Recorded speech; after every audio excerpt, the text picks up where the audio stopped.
And ever since I've started studying biology and learning more about it, this is kind of how I got introduced to it. And Hmm. so yeah, that's my premise and my claim that it's not a viable explanation as pertaining to the origin of life. Okay, well, I mean, we in an interest in starting off on the same kind of basis or foundation, would you agree that Yeah, abiogenesis that's is my not a premise and theory? claim It's that it's not not a offering a viable mechanism, explanation like it is as a pertaining to the origin number of life. of different competing hypotheses, all of which are incomplete. Like, there is no consensus established theory of abiogenesis like there is for evolution or something like that. So, like, when you're saying that you don't think that abiogenesis is a complete explanation or offers a mechanism, like, I would agree with you. We don't have a theory of abiogenesis yet. So can we start off on like a point of agreement about that? Yeah, I think there's no concise hypothesis or theory. And I think that's because there's problems with each of them. So I mean that's pretty obvious. The scientists themselves will admit that, and that's why there's these kind of like competing hypotheses about how it could have happened. However, each of us have their own downfall, and yeah, I would agree with you on that statement. Okay, so then I'll just sort of lay out my thinking or my position about this, about why I'm taking on the side and often do these debates with abiogenesis. Like, I mean, I've picked the same kind of debate with Dr. James Tour, and I think that abiogenesis is the more likely explanation versus the alternatives for a couple of different reasons, right? So, one, I hope that we could agree that we have life now, and we used to have not have any life in the universe. Like, I guess we have very different worldviews on that. I have a naturalistic one. I believe you're a creationist. I don't want to mislabel you or anything, but we both agree that at some point there was no life, and now there is life. I posit naturalistic hypotheses for that. You, I think, are trying to make the point that either a naturalistic hypothesis or explanation is either impossible or is inferior to a supernatural one, right? Do we agree that that's where we're both coming from? So I just think the purely naturalistic and materialistic explanations are insufficient. Okay. So the reason why I think that a naturalistic explanation is the more probable one is multifaceted, but I will say it's a lot of it comes down to the track record of naturalistic explanations over time. Like when we look at thousands of years ago, all of our explanations for all phenomenon were supernatural. It's like, get lightning because of Zeus, volcano erupted because of Pele, whatever. All of our explanations were supernatural. And then as time has gone on, more and more and more, we have figured out that the actual explanation was a naturalistic one through science. So if you're just betting on, overall our overall trajectory, it's a safe bet to think that most phenomenon will eventually have naturalistic explanations, given what we've observed overall with the history of science. So I would need a further justification if you're saying that, well, a naturalistic explanation would be insufficient for this particular field. I would need some sort of explanation for why this area is insufficient for naturalistic explanations versus all the other areas of phenomenon where we have found naturalistic explanations to be perfectly sufficient. Right. I mean, it's just the fact that we don't find it sufficient, any of the explanations. And the more we learn about the cell, the more we're actually moving away from having that complete understanding. And yeah, understanding all the things that we need to be in play, and the more diversity and complexity we've learned about it, is kind of moving us away from that understanding. Whereas maybe in some other cases, the more we learn about the mechanisms of whatever phenomena we're trying to explain, the more we can understand how it might have happened naturalistically. Whereas I think whenever we peer into the cell, and all the experiments they've done to try to replicate it will show us that, in fact, we're not moving more towards of a concise answer as to how the cell came about. So I would actually entirely disagree with your characterization that as we learn more and more about the cell, we're moving farther and farther away from having an explanation of the origin of life. I think that's actually completely reversed. I Right. don't know where you would get that characterization from, but I just 100% disagree with it. I mean, we're making progress So, in understanding more and more about the origins of life every year. okay, so are you familiar with the history of the theory of abiogenesis? Yeah, where they used to think, like when you're talking about the theory of abiogenesis, that's talking about spontaneous generation. That's not at all the same thing of talking about the Yeah. hypotheses of abiogenesis we have today. Those are like You completely know, separate areas. I mean, I'm not trying to interrogate you, but are you familiar with where the term came from and what we knew about the cell at that Yes, time? that's what I just explained. Spontaneous generation was the big argument in the 1700s about No, abiogenic I'm origins of talking about life. in 1870s. I'm talking That about in that is 18. where it comes from, Taylor, though. When you're talking about, oh, they used to say that maggots would be spontaneously created in rotting meat, like that was where these abiogenic or like debates came from in like the Enlightenment era. Okay, so let me tell you, I'm talking about in particular the term abiogenesis, not Yes. spontaneous generation. Like life Yes. arising, like the beginning of life arising from non-living matter. So, Yes. Spontaneous right. generation, Taylor. Okay. I mean, that Right. So is what that there's a little is. bit. In the history of science, that is what you're talking about. That's where the abiogenesis, all that comes Okay, well, from, let's was just that go with debate. spontaneous generation for the sake of the argument. At this time, when they were saying that living matter can just arise, um, would you say that, we didn't really know much about the nature of the cell at that time? Sure, yeah, and I would also say that that's the very farthest we've ever been from an explanation for abiogenesis. I would say that we are now closer than we ever were at that time. That's why I disagree with your characterization. Do you think that there is some sort of hypothesis of abiogenesis that can explain the origins of life? Currently, like in terms of a complete explanation and working mechanism, of course not. Okay.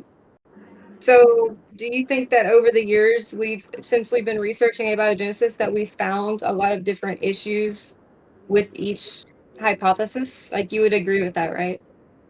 That as we Mm, learn more about the cell and as we peer into yeah. original life research, we're finding these different kind of issues arise, such Yeah, I as mean, we find lots of problems in the fields of origin of life research, which is the case of literally every single field in every area of science where there's not a consensus theory. Every time in all areas of science, when there's not a consensus theory, there's a series of competing hypotheses, all of which are trying to tear down each other and trying to poke holes in each other. And whenever one arises where you can't poke holes in it, and it's reified by support, that's where it becomes a theory over decades. Like, we're not there yet in abiogenesis. That's not the only area of science where that is applicable. Like, you can talk about very well understood science like the Mpemba effect, where warm water freezes at a different rate than water that wasn't warm before. Even like you can compare everything. It is not currently known in our understanding of physics why that is, but it's a well-known characterized effect that we've known about for over 2,000 years. Now, we have absolutely no explanations for that, but we're not just going to throw out everything that we know about material science because we've been trying for thousands of years and still don't have a naturalistic explanation for the Mpemba effect.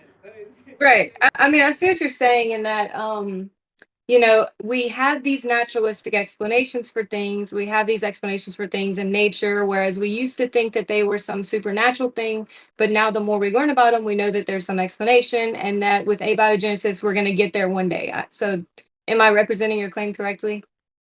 Um, to an extent, I would even say that, like, not just we'll get there one day, it's like we are continuously making progress and learning more every single year. Okay. So, do you think in the current state of the research right now, we can have any sort of understanding as to how life could have arisen by naturalistic means? I think we can have some kind of understanding. When you ask a question like, can we have any kind of understanding? Yeah, of course, I think we can have some kind of understanding. Can we have anything resembling a complete understanding or a complete mechanism? No. We are definitely not at that level of sophistication yet. We don't have a theory of abiogenesis like that. But I do think Right. that, like, we can have some idea. Like, it's not like we're just totally lost. Okay. Would you mind sharing how you feel or what theory you feel would explain the origin of life or what hypothesis, you know, because in my opinion, I think that there's issues with everyone. And I think that there's abiogenesis has a lot of downfalls in terms of looking at a bottom up approach to it. Mm, I think yeah, so if you have sure. a hypothesis that you think would be explanatory to the cell, I'd love to hear about it. Okay, so I want to say that if I like give you an answer for this, I'm not saying like this is the one that I think is correct. I can say, "Oh, here's my favorite of the different competing hypotheses," but that's not me saying like I think this one is true. And I'm like, I'm not saying that. Like if you would ask me, "What's my favorite explanation for quantum gravity?" And I think that that would be analogous to where I could say, "Oh, well, energetic causal set theory. That might be my favorite explanation, but I'm not saying that is the correct one. There's lots of different explanations for quantum gravity, and we don't know which one is true. So, with that being said, my favorite of the different hypotheses for abiogenesis, there's RNA world, there's like iron sulfur clusters, there's metabolism first. Personally, my favorite one is called the amyloid world hypothesis, where you basically start with a type of protein structure called amyloids, which are sort of these self-replicating protein structures that can spontaneously form in the presence of like volcanic gases as catalysts, for example. So that one's my personal favorite. Again, I'm not saying that I think that this is definitely the way it happened. I'm just saying that there's a lot about this hypothesis that I personally find compelling, and I think it solves a lot of the problems that people commonly bring up about the origins of life. Okay. Is there a particular like experiment or something that you'd want to share with the audience as to say, yeah, like this is a good indication that this can happen by naturalistic means?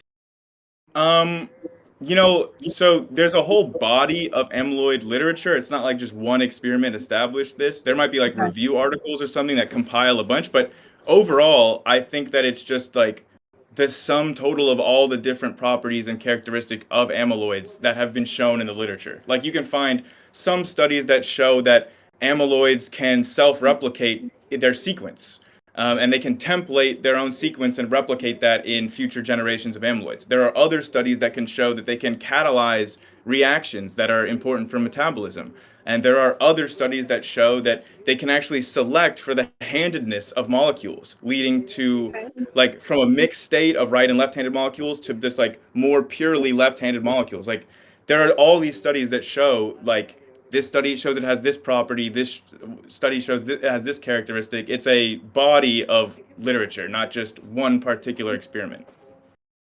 If there, I mean, so can you lay out some of these experiments or just some evidence? Because like, yeah, we can Okay. delve into like hypotheticals, right? But I really personally like looking at like primary literature, and that's kind of what I talked to you beforehand about like anything that we're going to say is viable, we need to be able to demonstrate in some Sure. manner, right? So So it's like, what aspect of amyloids would you like for me to demonstrate? So, for that, example, that if these you're can if you're come about, doubting if you're right? doubting that they could form spontaneously in water with like a prebiotically relevant catalyst, I could point to a study by Greenwald et al. From 2016, where basically they formed spontaneously in water with different mixes of amino acids and just showed that amyloids can form spontaneously.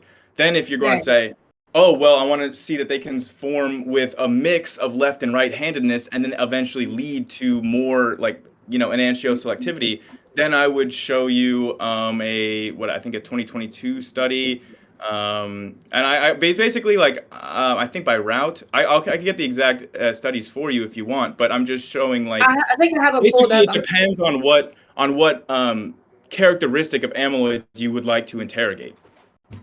Okay, right. So I would say first of all that we would need to like demonstrate that these self-replicating amyloids would be able to come about by purely inorganic compounds. Like Hmm. I feel like that's plausible. That's just Okay. step one to Okay. me. So Like yeah, that's that would very be minute. Greenwald et al. That'd be Right. Greenwald et al. 2016. That would be showing that it's showing like a prebiotically relevant catalyst with volcanic gases that is they're taking different mixtures of different amino acids and then they're showing that they come together spontaneously, naturally to form amyloids. And then there Okay. are other studies that characterize amyloids as being like Sure. self-replicating, self-templating, catalyzing reactions, being selective for chiralities. There's all of these other studies for each one of these characteristics. There's not like one study that did everything. Perfect. Okay, so that one that you're referencing about amyloids forming in water, just Yes. from amino acids. Was that one called Amyloid Aggregates Arise from Amino Acid Condensations Under Prebiotic Conditions by Jason Greenwald, Michael P. Freeman, and Roland Pike? Or From Reich 2016, right? Let me get it pulled up. I think that's what That sounds correct. That sounds right. yes, 2016. Yep, that So sounds I was should be correct. actually looking at this one earlier, and Okay. um, let's see. So in one of their things that they mentioned in this paper was, Yep. well, first of all, from what I read, they were able to form what appeared as amyloids. They said it is worth noting that the alanine sample does not display an amyloid typical fiber diffraction as it lacks a Marandolio reflection at 47A. Most amyloid fibers give rise to a prominent reflection near 47A because the distance between the hydrogen bond strands in a beta sheet is constrained by geometry to be close to a 47A. So I think that what they were saying was it does resemble it. I did not find anywhere in here that it said that they were able to self-replicate them rather than take these amino Yeah. acids and form something that looks similar to an amyloid. And then Yeah. another thing they mentioned in this paper is that the polymerization reactions described thus far are not particularly representative of what would have occurred in a prebiotic soup, as they involve isolated amino acids. So these are some of their things Hmm. that they mentioned in this paper about how it might not, like they might be selectively favoring things to happen and then, you know, Hmm. making, conclusions off of So it that, yeah, So I was just just say stretch a little bit. the quote that you read was specifically for the polyalanine one that they did multiple different types of mixtures, and the one that was just all alanines was the one that had the atypical fold. They also did one with like all valine, that was just a typical stereotypical amyloid. They did one with a mix of like valine and I don't remember all the ones, but they did one with that was a mix of four different amino acids. Again, stereotypical characteristic amyloid fold. So like these things are amyloids. I've Right. spoken with Yeah. Jason Greenwald myself. Like he's told Mhm. me that they were forming amyloids in this experiment. Like then the second point was and I was trying to bring this up as saying that no one experiment is doing everything. I was bringing up this experiment as showing that this is showing the formation of amyloids spontaneously from just amino acid building blocks. And I can show you different experiments if you want to see the empirical characterization of their ability to self-template and self-replicate and all that stuff. That's like a different study. This is their study. This is about the formation of amyloids. Then you can have like I said, if you want to interrogate any particular characteristic of them, then I can show you studies about those characteristics. And Yeah. then I your third point, sorry, you raised 3 points. I was trying to address them all. Your third point, I think, is the best one of the three in terms of the fact that they were creating this from basically like they were mixing in. There were four different types of amino acids in one of them, but it is like four different isolated building blocks. They're not cross-linked to a bunch of other stuff. It's not like the just they're not throwing a complex mix of everything at the wall and seeing what will form. But I mean, they could do that. I mean, amyloids are ubiquitous enough to where you can form them from just a very crazy mix. I mean, the basically given the right conditions, almost any protein sequence can form an amyloidogenic fold.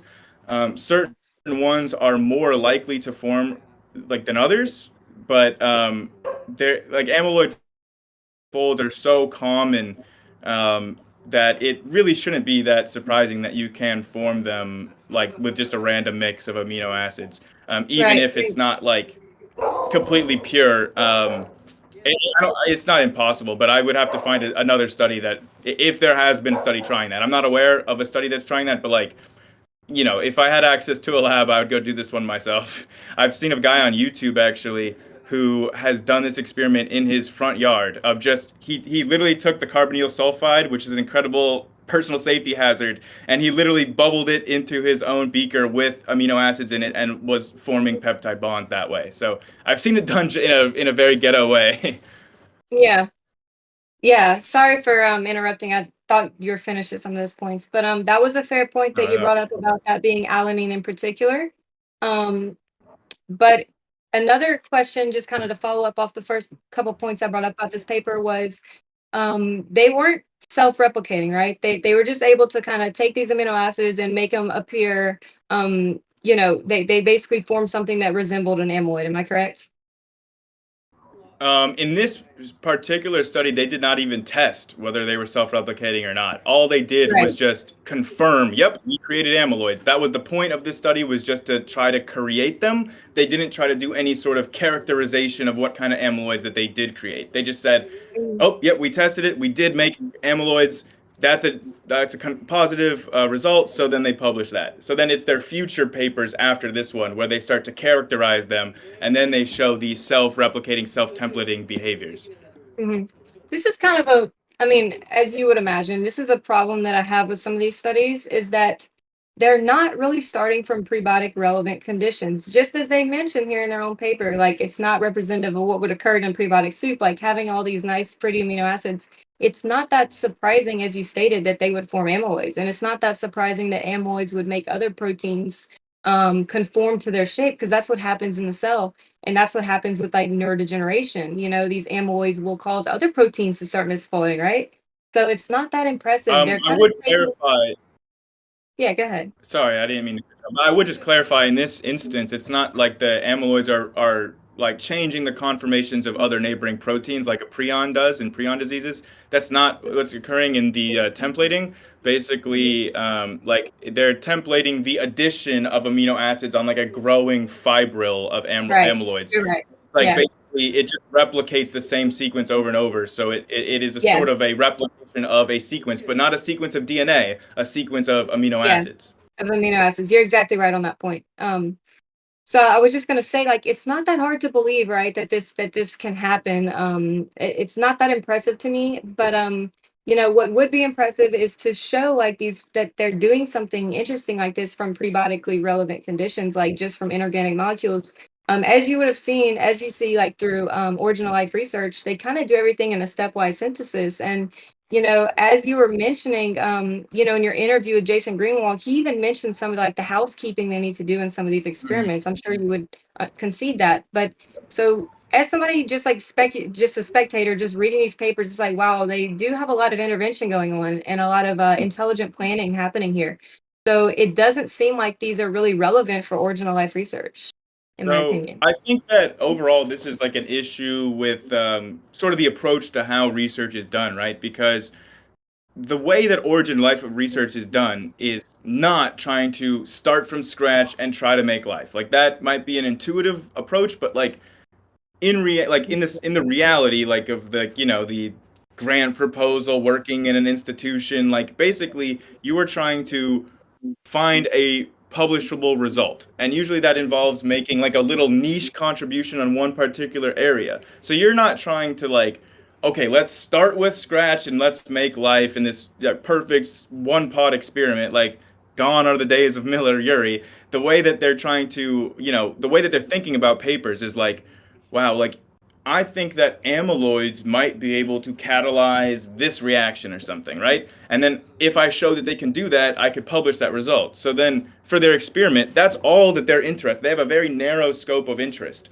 So they're just going to like figure out what the cheapest, easiest way is that they can make some amyloids and then see if those amyloids will catalyze just what they're interested in. They're not trying to start from scratch and do every step of the process in like I don't even think a single one of these experiments that I'm not aware of a single abiogenesis experiment in the last 70 years that has like gone with the approach of like let's start with like the very most simple thing. Like they're all trying to show one particular aspect of abiogenesis. They're not trying to show the whole process in one experiment. So I think like your issue is basically just like their approach is not the approach that you want them to take. Like they're just trying to like elucidate, step 52 along the process or something like that, and you're wanting them to start with step 1. So like I understand the frustration because like obviously like I mean, I really like origin of life research. Think it'd be amazing for them to do everything in one pot. I even brought this up when I was talking with Jason Greenwald. I was like, do you think that one day you will do the experiment where you do everything and like you start with only prebiotic stuff, you make the amyloids, then you let them go on with self-replication, and then you let them evolve via Darwinian evolution and see what you get at the end, like in like, massive experiment? And he basically was like, that would essentially be the culmination of my entire career. Like every single thing I've learned from every experiment over like the last 30 years would have to all be combined to do that. And like he's like, that would be like a good goal for my lab one day to do, but he's like, we're trying to like work on that, like work towards that by figuring out each little tiny piece of the equation along the way. So it's like, yeah, it's a big problem. I'm definitely not trying to give everybody the idea that the entire thing is solved from step one to life. But like, yeah, they are making progress in certain areas. We are characterizing amyloid like behaviors and activities and properties, and that's all just within like the last 10 or 15 years. Like that's all new stuff. Right. So I wouldn't say they're not trying, because I don't feel like they're publishing enough negative results in abiogenesis. And I actually think this is a problem with all like many different fields of biology and other types of research is people don't want to publish negative results. People want to publish what had a result. And so I think that there's a bias there as to say, they're not trying, they're just trying to do these individual steps. I would say that they're trying, but they're not able to because there might be some incompatibilities in the particular reactions or the like conditions for different Mm. parts of biopolymers to form, right? So different biopolymers would require different conditions in some cases. So I think to get them to like simultaneously have these reactions would pose an issue. And so I Well, would say that they are trying, but I don't know. I mean, I asked Dr. Greenwald when I had him on the interview on my channel. I asked him if he tried it. I mean, it seemed like he maybe had thought about it, but never like tried it and gotten a negative result and be like, oh dang. Like, so I don't know. Maybe, I feel like he was being honest with me when he was describing to me. I was like, I was asking about such an experiment because I agree. I think that they'd be a great, really exciting an experiment. But to your point, like the reason why they're not doing that experiment is because it's a really difficult experiment to do. Like if they could, I'm sure they would. So like I understand what you're saying about, but I just don't know if like I don't know if anybody is actually attempting to do anything that you're talking about. I think that they're just like they think about it and they're thinking about, wow, like a 300 step synthesis of like, or like they're thinking about how complicated it is, and they're just like not even wanting to start it because it's like, if you were the head of a lab, right, you have employees that you're responsible for, you're picking the direction that the lab goes. I don't think that anybody would choose to pursue something like that where you're like, it's so complicated. The results would take years to get. It's just like, it's not a smart decision to like, you want to try to pick away at certain things that you can make progress at. Like, that's how science is typically done in every field, right? You say, I yeah. don't know about this huge research issue, but this tiny little area, we can make some progress here. And like overall, like when lots of different labs are doing it, that's how the whole field progresses. So I do see that happening in the field of origin of life research. Like we are making steady progress of like learning more and more every year, I think. So like in the Miller-Urey experiment, for example, like the amino acid production was only 2%. So if we're going to Mhm. start and try to say, okay, we're going to try to get this like self-replicating amyloid from, purely inorganic compounds that we're mixing together, then we would have 98% junk. And that would be very difficult because, organic chemicals are very reactive. And so, they're going to react with whatever is in the environment that's, reactable. And if there's only a 2% output of amino acids, then why would they use that to like start the synthesis of like a self-replicating amyloid? That would Yeah. be very counterintuitive, and I argue it wouldn't be very effective. So I think Yes. like these are some of the real world issues with origin of life research, and Jason Greenwald acknowledged that, like all the housekeeping they have to do Mhm. for these So reactions to happen.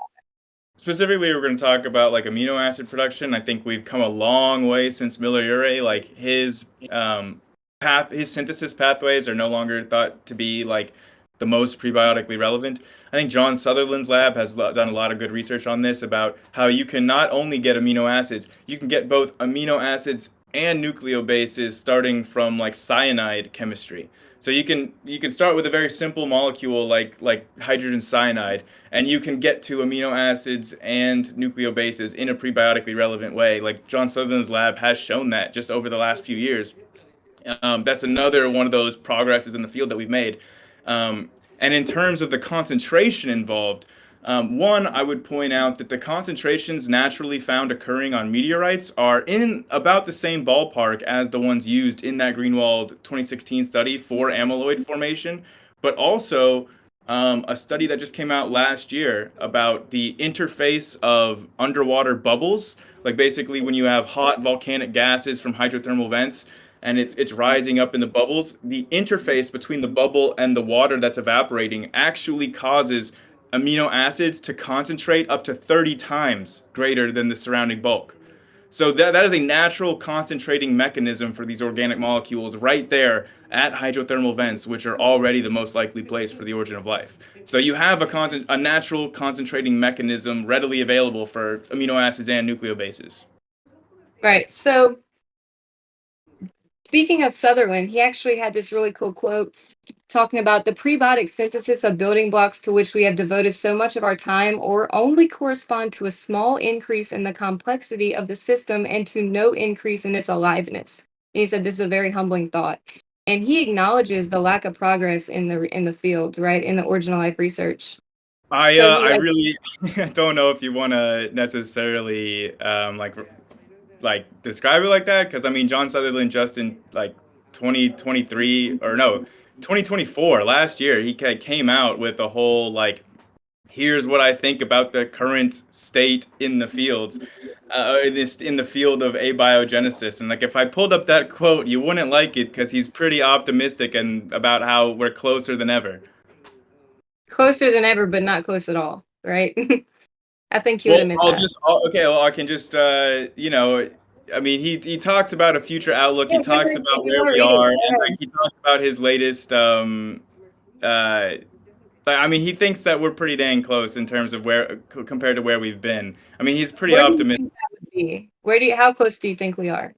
He says, okay, I'll just quote Sutherland. I think that the clues from experimental chemistry allow us to describe an ever more detailed geochemical scenario that drove multi-step organic synthesis of building blocks destined to become biological on early Earth. I think that translation and the synthesis of loosely coated peptides comprising about half of the canonical amino acids must have been very early process. Recapitulation in the laboratory should one day allow us to create living systems from feedback molecules. So like yeah, you don't want to talk about John like Sutherland because he's not the guy that's saying that we're like completely clueless and he doesn't think that this is possible. Like Sutherland is one of the like cheerleaders of abiogenesis who thinks that Isn't yeah, he still we're closer than working? ever to getting this in a lab.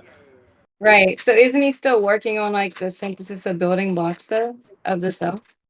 So the latest two in that very thing that I was reading from his lab in 2024, the things that he had focused on as being his like biggest contributions recently. One was talking about that hydrogen cyanide synthesis of these building blocks, and then the other Right. was So the other big one was talking about um, sort of like an analog for very early tRNA before tRNA existed, and talking about the reason why we have the genetic code that we have today, and why we have tRNA in the shape that it is, and why the triplet codon pair, which is like really some exciting progress in that field. And also in amyloid research, they're also finding that amyloids preferentially bind with triplet codons. So that's another reason why there's 3 nucleobases per codon. Like you actually, we're finding out reasons why these things are the way they are in our genetic code because of the actual prebiotic chemistry. Like that's all super new and exciting stuff in the field. yeah. Okay. So Sutherland is still working on building blocks of life. And so his quote would still stand that the building blocks to which we have devoted so much of our time only correspond to a small increase in complexity and to no increase in its aliveness. So that point would still stand. We're still on the building block phase of how we would get RNA and proteins, functional proteins and RNA just from purely inorganic compounds.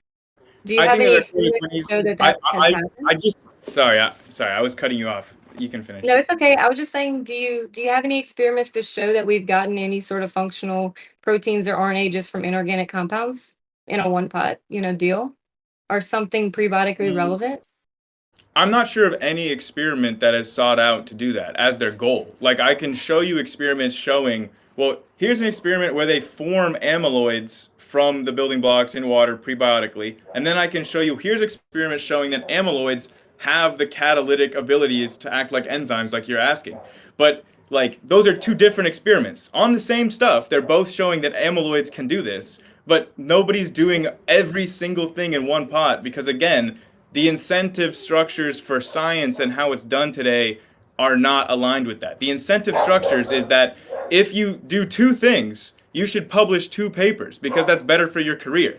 So anybody that both forms amyloids and then shows that they can catalyze reaction would publish two papers so they can get twice the output. So nobody's going to do that in just one pot, one experiment. So you're conceding that there is no experiments, but you're saying that that's because it's by design and they're not trying to do it? Yeah, I'm saying like this, the way that science is done structurally, like nobody's trying to do what you're asking because they're not incentivized to do so. That's a strong statement. I don't think that represents the state of the research. I think that they would do it if they could. That would be really revolutionary, but I think that they're not able to find these results unless you can demonstrate otherwise because you're just assuming that they're not trying, you know? No, remember, Like, I because they directly are. asked the researcher. I asked the guy who's publishing these studies, right? I asked Greenwald, who published the study of the formation and has published studies characterizing their self-catalytic, self-replicating ability. I asked him, why don't you do both of those in one study? I literally asked him this. I'm not assuming, and it's recorded his answer. He just said, well, we want to do it one step at a time rather than doing it all together. Like, he gave the answer. Like, I'm just telling you. Like, I mean, maybe you could say that maybe you can find somebody that's trying this. I would love if you could show me somebody that's trying to do something like you're asking, because I actually don't think that they are. I mean, origin of life research is already criminally underfunded. There are not that many people in the world doing this research. It is really hard to get a grant to do this research. And I don't think that anyone is trying to do the experiments that you're talking about because there's no money in it. Okay, so yeah, is this the quote you're talking about when uh he was talking about how we like they ideally would like to. I'm just going to go ahead and read this quote, okay? Because I don't want to like miss summarize him or whatever. I think in principle, yes. So you were asking about if amyloids and whether or not they could have chemical characteristics that would allow them to undergo something like Darwinian evolution. And he was like, yeah, in principle. And some of these missing experiments that we haven't been able to do yet because it's a bit tricky, is instead to start from our own pre-made amyloids and to do things like template themselves. That Um, was not the part of the interview that I was talking about. It was when I asked him about, is it a future goal of your lab to do such an experiment? okay, let me finish. It was later on. But yeah, sorry. But that was Okay. relevant to what we're talking about. Still just. Mhm. And he said, what we'd like to show is that you start with something that has no amyloids because then we will know that they will spontaneously form under certain conditions. And we will want to look at what formed and how it formed to say, did that involve some sort of selection Hmm. where certain molecules got made much more than others? Because not only were they more stable, but they were able to do it and to impose their own sequence on the rest of the pool. And that seems like we've shown mechanistically that could happen, but to show that it is happening is a bit difficult. So this is Hmm. kind of what I would say is like, showing that this stuff can happen is a bit difficult. And something else is like, just like I mentioned with the miliary experiment, like they get 2% of amino acids come out of it. So how relevant would that be? Like, how much do you think they could really do with that 2% in a bunch of tar, which is essentially what the miliary experiment Okay, made? well, So Taylor, the miliary experiment was 70 years ago. I don't think it's relevant for this discussion really at all. The 2% number, especially not. So, I mean, like, you shouldn't just take the miliary 2% number and apply it to every biochemical experiment ever. We can move past miliary, like the efficiencies involved, we can go down to like each individual experiment. But the key part about specifically with amyloids or specifically self-replicators, and it's elucidated in these experiments, is that the end products need to be stable enough to prevent a back reaction. That is the case with amyloids. That's one of the reasons why they're so like looked into for this, is because over time, even if we were to just take your 2% value at like face value, right? If that 2% doesn't back translate, over time you'll have 100% product. If you just based on Le Chatelier's principle, like if you're not able to go back from the products, eventually the reaction will go all the way. So like again, it involves the very specifics of the chemistry we're talking about. In amyloids, the products are extremely stable. They don't go back. They don't hydrolyze readily in water. So you Right. do get really good yields with amyloid formations. Right. So Specifically, Greenwald showed you can form amyloid spontaneously, and then in a different experiment, he showed that amyloids can have these self-replicating factors. What he's saying in what your quote, the quote you just had about why it's so difficult, like think about what you would have to do to characterize Darwinian evolution in one pot. Like, think about that. Like, how would you actually get the sequences for all these amino acids? Like, are you doing a mass spec? I mean, like, it's a logistical nightmare in terms of trying to like figure out the design of the experiment to show here are all the generations of amyloids that are changing, like, and to sequence each one of those. I mean, I don't know logistically like how you would actually do that in a lab. I think that that's what he's referring to in terms of the difficulties of showing something like this. But he did say that his experiments do show that all the properties required for Darwinian evolution are present in amyloids. Like his experiments have shown that much, at least. Real quick, okay, on a so point of moderation, guys, would you yeah. rather we put in a clock where things like, I don't know, we go for 1 minute at a time or maybe 2 minutes at a time? That way it's not just, one person going for an elongated period of time. Sure. Yeah, that would be good. That's fine. Would Yeah, you I guys try to keep prefer my that points or do you fair. want to keep it the way it is currently? No, I think that would be a good idea because I try to be like really concise so we can cover more material in a short time. But yeah, that'd be cool. Let's see. So I did want to mention, like, are there any other experiments where you think that they can form, amino acids that doesn't have many byproducts that would mess up future reactions? But I mean, we like the ones we've already been talking about have shown that. I mean, like amyloid formation in general I'm talking proceeds about the formation spontaneously. of amino acids they're already planting into these amyloid experiments. You mean the formation of the amino acids themselves? Okay, I would point to John Sutherland's like lab of like creating both amino acids and nucleobases from like hydrogen cyanide. I mean, I would Right, point and to those y'all, guys. you and Jason Greenwald actually mentioned that, and he said that they were not necessarily formed in the same condition. But I don't know if we didn't talk about, or y'all didn't talk about how many byproducts were formed. So that might be something cool that we could figure out is like how many byproducts are formed from these reactions because we know that they're doing stepwise synthesis because in a lot of cases they do have a lot of byproducts formed that would mess up subsequent reactions. Hmm.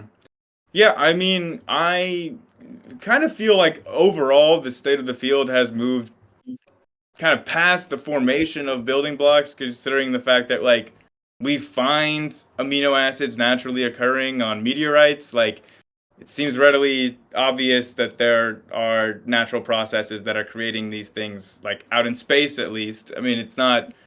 At this point, I mean, back in the 50s, it was argued about like whether or not it was possible for the building blocks themselves to form. But at this point, it's pretty established that at least the building blocks for, in terms of lipids are naturally occurring, amino acids are naturally occurring, you know, I mean, you have the building blocks of life being occurring. It's just how those combine to get the first proto life. That's the big question.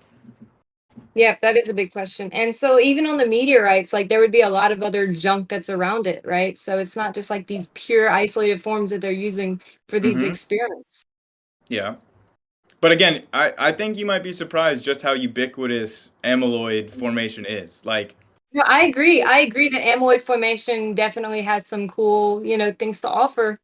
And that they can temp with themselves and cause other amino acids to come into certain conformation. That's really cool. And I agree with you on that point. But I think that all of these experiments are really fine-tuned to give these results, and they would even acknowledge that. So it's not that prebiotically relevant. It is cool that they do that, but getting there from inorganic materials is another story. So I think that there's a bit of a fallacious reasoning in saying that just because the experiments are, fine-tuned by the scientists, that means that they can't occur naturally. Like, for example, if I was designing an experiment to create snowflakes, I might have to fine-tune the conditions for that. Like, it can't just occur in room temperature. I'm gonna have to go specific temperature, specific pressure, specific moisture levels. Like, I'm gonna have to fine-tune that experiment to form snowflakes in a lab.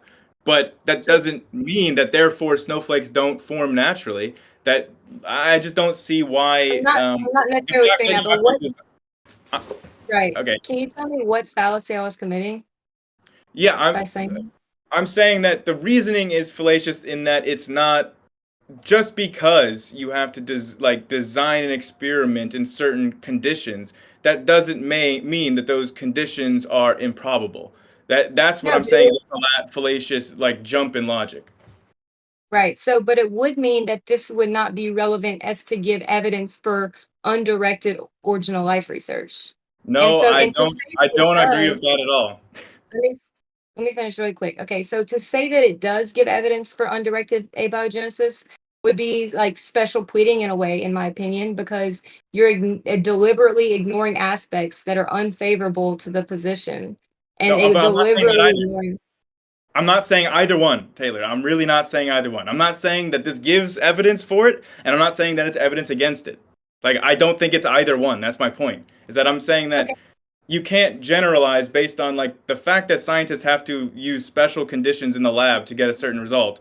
You cannot then generalize that to say that means that in nature it's either probable or improbable. I just don't think it's related. Unfortunately, okay. I'm gonna have to step in again, guys. It's gonna have to go one at a time. If we're constantly interrupting each other, it's just audio chaos. Let someone finish getting their point across. When they finish speaking, maybe do one Mississippi, two Mississippi, and then carry on.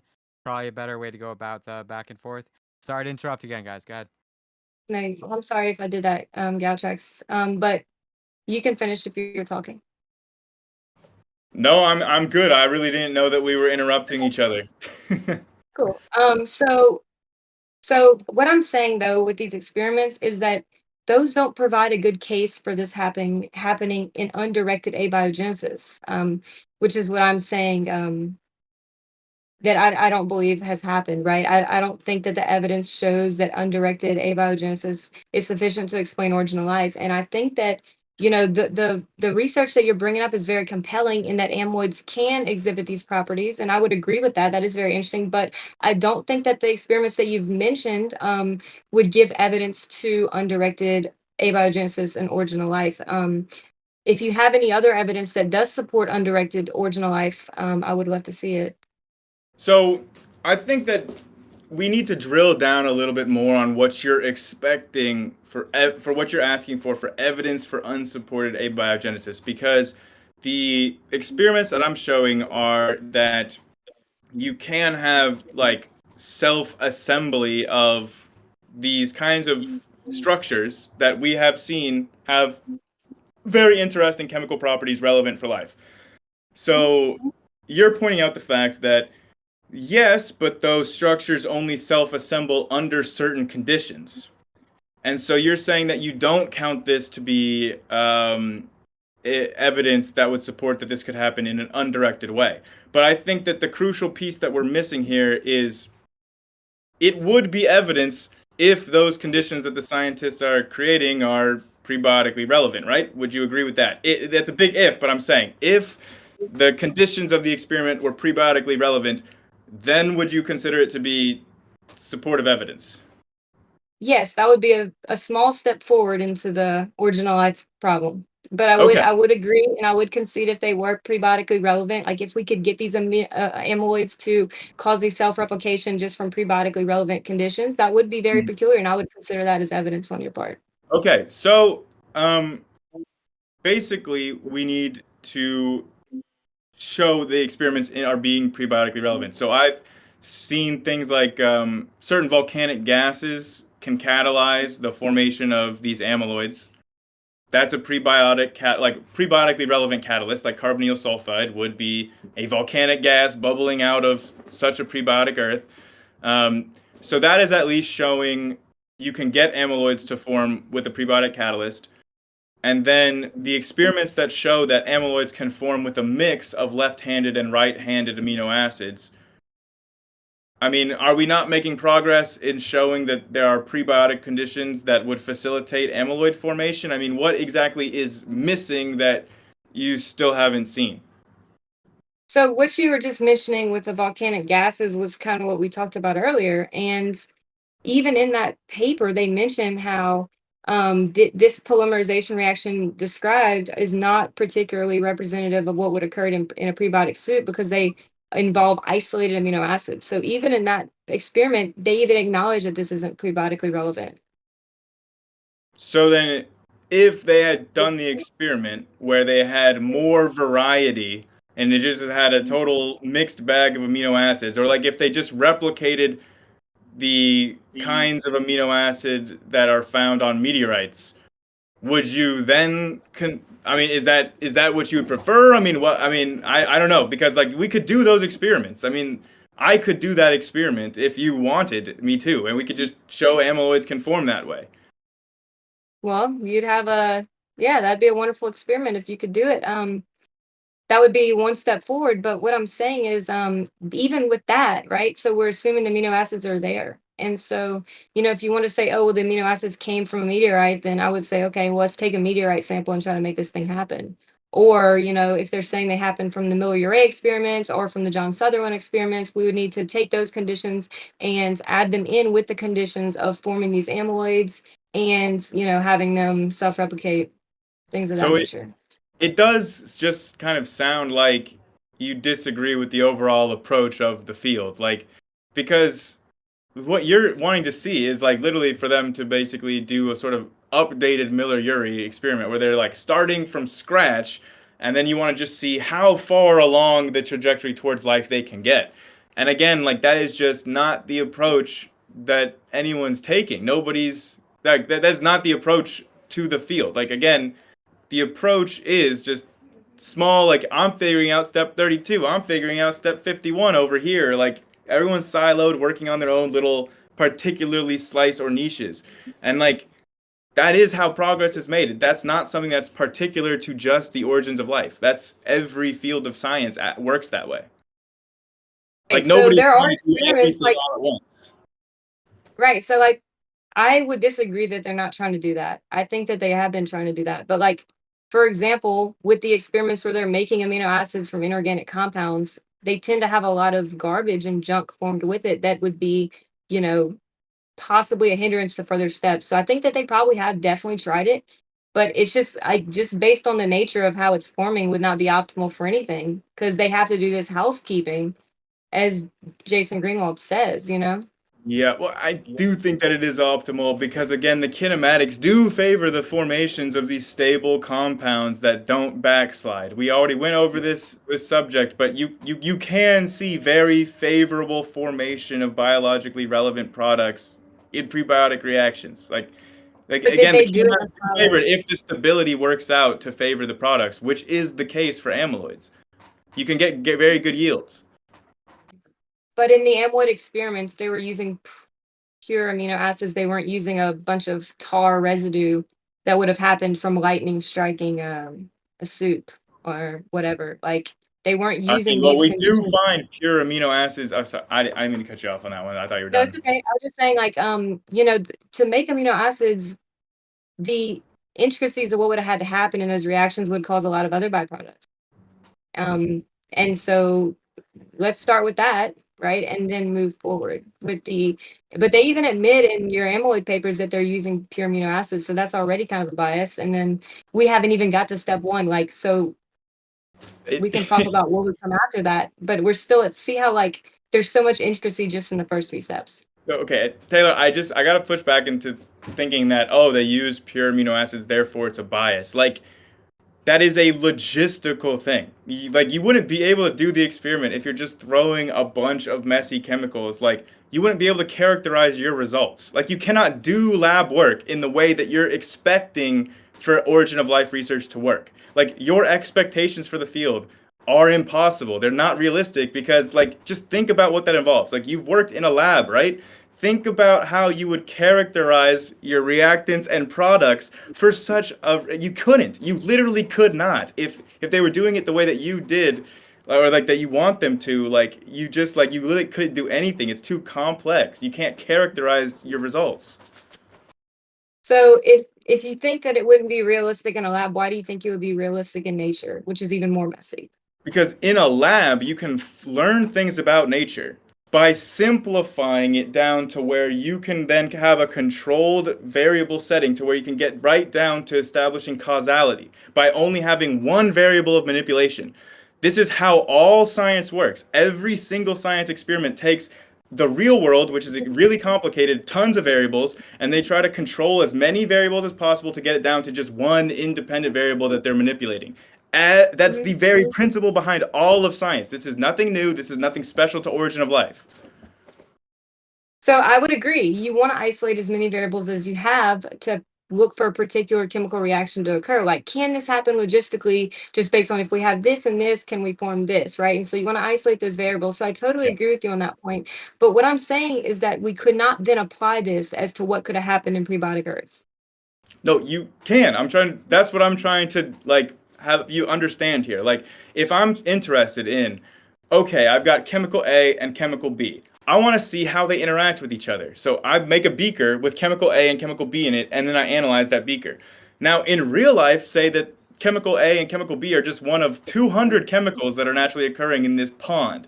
But in the pond, we know that eventually chemical A and chemical B will meet, and they will interact in the same way that they will in that beaker. So you isolate the variables, you reduce it down to just what you're interested in focusing in, you characterize that in your experiment, and then you say, well, that's what's going on in the much more complicated version that I can't characterize in a lab, realistically speaking. That's like every science experiment relies on doing that. So are you familiar with special pleading, Yes. the fallacy? Okay, can you Yes. tell me what your definition of that is? Yeah, special pleading would be to say, oh, well, in every other scenario, I uphold this rule, but in my particular scenario over here, it doesn't apply. So, yeah, so I would say that it's an argument which someone deliberately ignores aspects that are unfavorable to their point of view. So, You to would say say that, that? It yeah, sounds like you were reading from something. would you say? Sorry. Would you say that? Because it sounded like you were reading from something. Yeah, no, I would just want to have like a real definition so I didn't Okay. get it wrong because I don't want to like have a false definition. So, yes, I did read it because I don't want to, mess it up. So, So why I ask me if you have it written in front of you? because I want to know, because I want to ask you based on your definition if you think that's what you're doing, and if we can't agree on definitions, then we can't Sure. come to that conclusion. So Well, I think that I pre-ran this 2 times already with you by saying specifically this is the case for all fields of science, not just origin of life, because I thought you might accuse me of special pleading. So I wanted to be very clear with my words that that's not what I'm doing because every field of science does the same thing. This is not something special to origin of life research. I was very clear about that. right. So what I'm saying is that in nature, you're not going to have these nice chemical compounds. So if we're trying to isolate a particular reaction, yes, we'll try to take off everything else that could mess up the result. But then, so we can say from your experiments, we can say yes, amino acids can come and form something that looks like aggregates, and then another experiment say yes, if we give it a template for an amyloid, then we can see it impose a sequence on others. So we can make those claims, but what we can't do is say that would happen and would be relevant in prebiotic Earth. That's what I'm saying. But the template in those amyloid the amyloid self-replicating template is not all that improbable to have formed naturally. Like, it's basically like you can form these naturally, you can characterize what kind of amyloids are forming naturally, what kind of sequences they would have, and then given enough of that, you can calculate, oh, well, here's how many years it would take to form a sequence that is a viable template. Have you done that math? I mean, it's like Right. So the total sequence space versus the total sequence space of suitable templates is not that infeasible for the kind of timescales that we're talking about here of like a couple million of years. So, I mean, didn't you ask Jason Greenwald a similar question? And then he responded to say that even a short peptide of 100 amino acids would have so many possibilities that mathematicians can't even fathom how big the number is. So he's acknowledging like the chances of getting like a particular sequence just from Yes, pure amino acids is so incredibly low. So to say it's like, exactly. to say No, it's no, likely wouldn't, in my opinion. oh yeah, that is true for the case where you're only interested in one particular sequence, which is the fallacy of most creationists when they talk about abiogenesis, because we're not interested in just one particular sequence. The sequences that can act as templates for amyloids are degenerate. There are many different sequences that can act as viable templates, and so therefore the numerator is a lot bigger number than just one over the total sequence space. So the actual probability is much higher than what you just laid out. So what would the actual probability be? So you'd have to go in and calculate out of the total amount of sequence space for the total amino acid residues that you're interested in, how many of those can act as suitable templates. So that's a pretty huge number given that there's like roughly like half or more of the amino acids have a predisposition towards forming amyloidogenic sequences. The qualifications for the template are basically just have to be like, I don't know what the bare minimum is, but between like 5 and 8 amino acids long, and yeah, you just have to like have two of them that are kind of mismatched come together with a little bit of an overhang, then boom, you have it coming. So like that is going to happen if you have enough like short peptides. I mean, that's basically a mathematical certainty of one. Of one? Yeah, all you So need you're are saying like it's two mismatched. You need two mismatched like peptide fragments of like pretty short fragments that relatively form or that form pretty frequently whenever you have these catalysts like these volcanic gases. As long as they come together, which is basically guaranteed to happen, it can act as a templated like self-replication of that sequence. So I don't know. I mean, I wouldn't be able to go with the exact numbers and give you exact numbers because I don't know what the numerator of that equation is versus the denominator, but I like those odds. I would take those odds. odds of one? I would take those odds. One in It's an, what? it's an odds of one over a certain long enough period of time, given a certain volume. We haven't done any of the specifications that would be necessary to actually do these numbers. Okay. Like you would need to So specify time, volume, concentration, all kinds of things in order for us to actually calculate this, which I don't think we're gonna do over a live debate.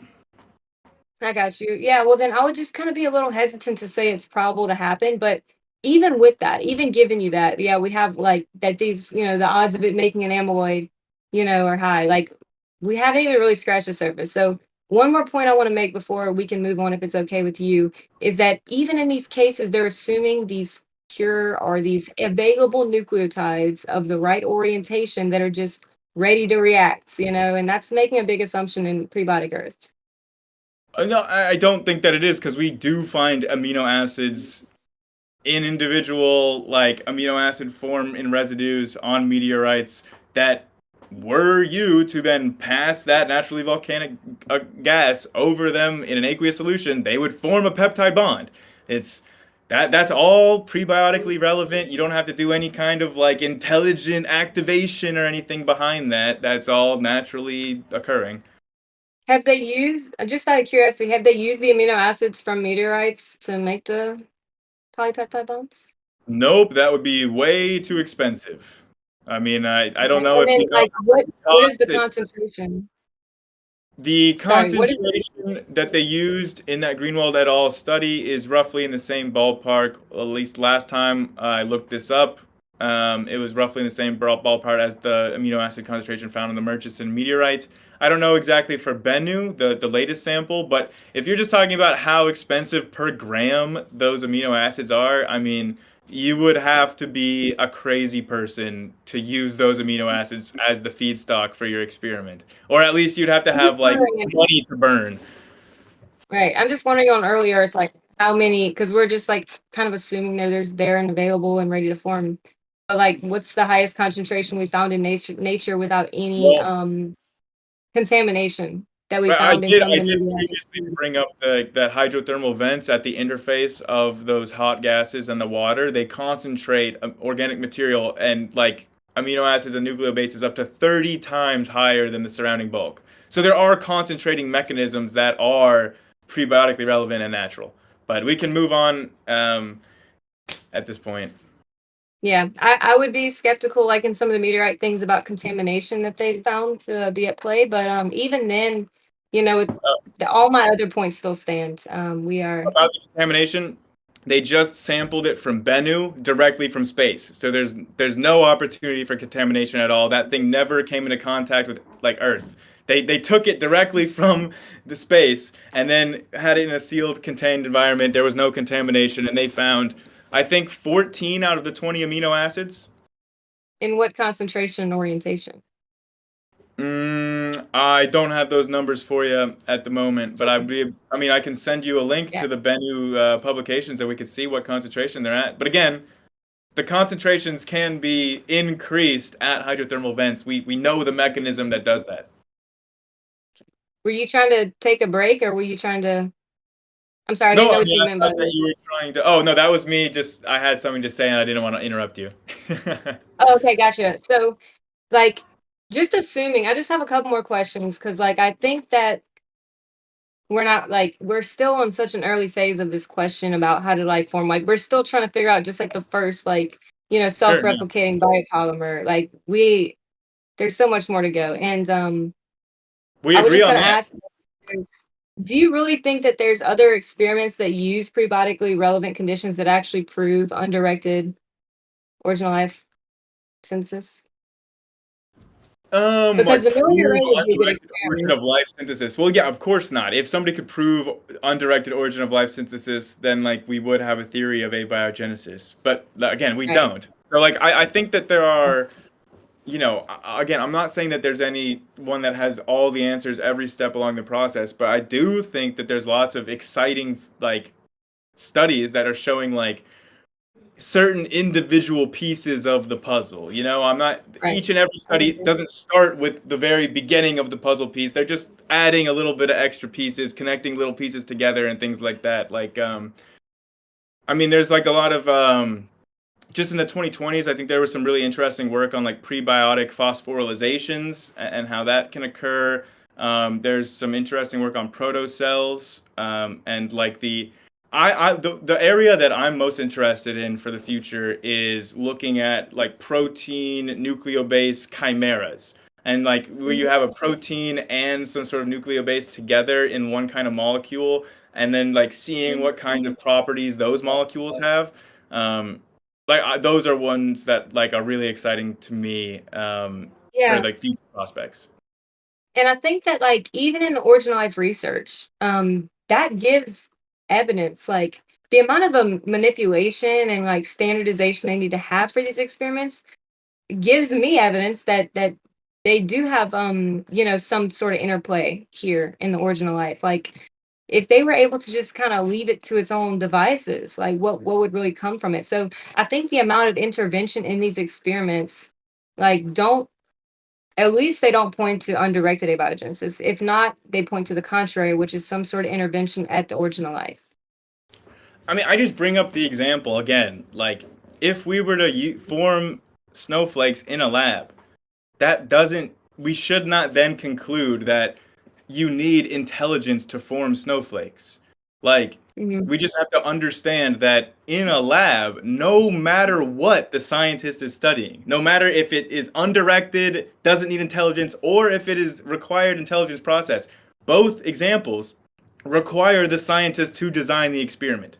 So the fact that the scientists had to design the specific conditions of the experiment does not allow us to say one way or the other if the process itself that they're examining is undirected or requires intelligence. Like we just cannot conclude that from the fact that it had to be designed by a scientist in the lab. And intervention every step of the way. Like intervention in many cases, like removing the bad parts, right? To then go on to the next step of the reaction. Any sort of intervention like this really shows the need for some sort of just the lack of ability for it to happen on its own. Again, I don't think that that is what this is showing. Like there are tons of reactions that are done in like synthetic like labs that are also reactions that occur naturally, but in the lab when they're studying it, they have to do exactly what you're saying. They have to intervene in the experiment so that they can do it logistically in their laboratory. Like it's just like no matter what you're studying, this is just a thing like with that's inherent to all laboratory experiments of any kind. Mhm. I just think that it would be wise to acknowledge, like in the paper that you referenced, they just said that the building blocks weren't selected for prebiotic relevance. So I just don't think in those experiments we would even be able to apply them to original life research if they're not Like prebiotically relevant. the reason why you can use like building blocks or something that's not prebiotically relevant in an experiment about looking for something in abiogenesis is that that's not the part of the experiment that you're interested in. You acknowledge, like, if you've ever done science, that you have one particular area of research interest that you want to know. You want to know, can this chemical do this thing? And then, like, Mhm. you're not interested in, oh, well, let's just see if we can do the entire step from step 0 to the step that we're interested in a prebiotic manner, because that's not relevant. That's a waste of time and resources for your lab. You're only interested in, you're only going to be publishing about the one particular thing that you're trying to study. So you're just going to skip all the other steps to go right to the step that you're interested in. That's in reality how all of these experiments work. So like I don't think it's a fair criticism to say, "Oh, well, they can't have any kind of conclusion or they didn't learn anything relevant to abiogenesis if they started with the designed molecules and then showed, hey, there's this really cool, interesting prebiotic chemistry that can come from this, but if you started with designed molecules, then therefore that invalidates the findings of their studies. Like I don't think that that logically follows. Yeah. So unless they can show that like whatever precursors they're using could also be there in that concentration, it I don't know why wouldn't acknowledge that that wouldn't be a fair representation of Because you're not understanding what their goals, what the I motivations do of the understand their experiment goals. are. I'm just So saying, let me give an example, yeah. right? Because I sent you one of these studies, right? We just talked about the chimeras between proteins and nucleobases, right? That is a study that did not start with like prebiotically relevant starting blocks, right? The point of the study was not to say, here is what happened before life existed. Our molecules that we created in our lab are the intermediates in abiogenesis. That's not ever what they were trying to do. The point of their experiment was to like investigate what kind of properties these chimeras that they can create have. They're trying to say like, well, like what can these things do? They're not even trying to say these have to be the abiogenesis self-replicators. They're just investigating what properties these chemical systems can have and whether or not those properties could be relevant in a setting of abiogenesis. Like in this kind of early setting, if these molecules have been there, what could they have done? And then it's like from there, if they find interesting results, then you do further research and saying, okay, well, can we get molecules that are doing similar things with prebiotically relevant building blocks? Then you can go and do all these further investigations. Like these are all just multiple different studies. You want them all to just be in the same study, perfect from the very beginning. And I just don't think that that's realistic to expect in like literally any field of science. Hey guys, I just wanted to step in real quick. We're about an hour and 10 minutes in. You guys said you wanted to go a little over an hour. Do you guys want to keep going? Do you like the flow of everything, or do you want to switch to like Q&A? What are you thinking? I Should mean, we I'm happy to continue where do you're at? I'm happy to It's do up to you Q&A, guys. whatever. I mean, Taylor, what are you feeling? Yeah, I was just gonna ask him one more question if that's okay. And then Sure. we'll do Q&A in like 5 or 10 minutes. Is that okay, Sounds good. Galchex?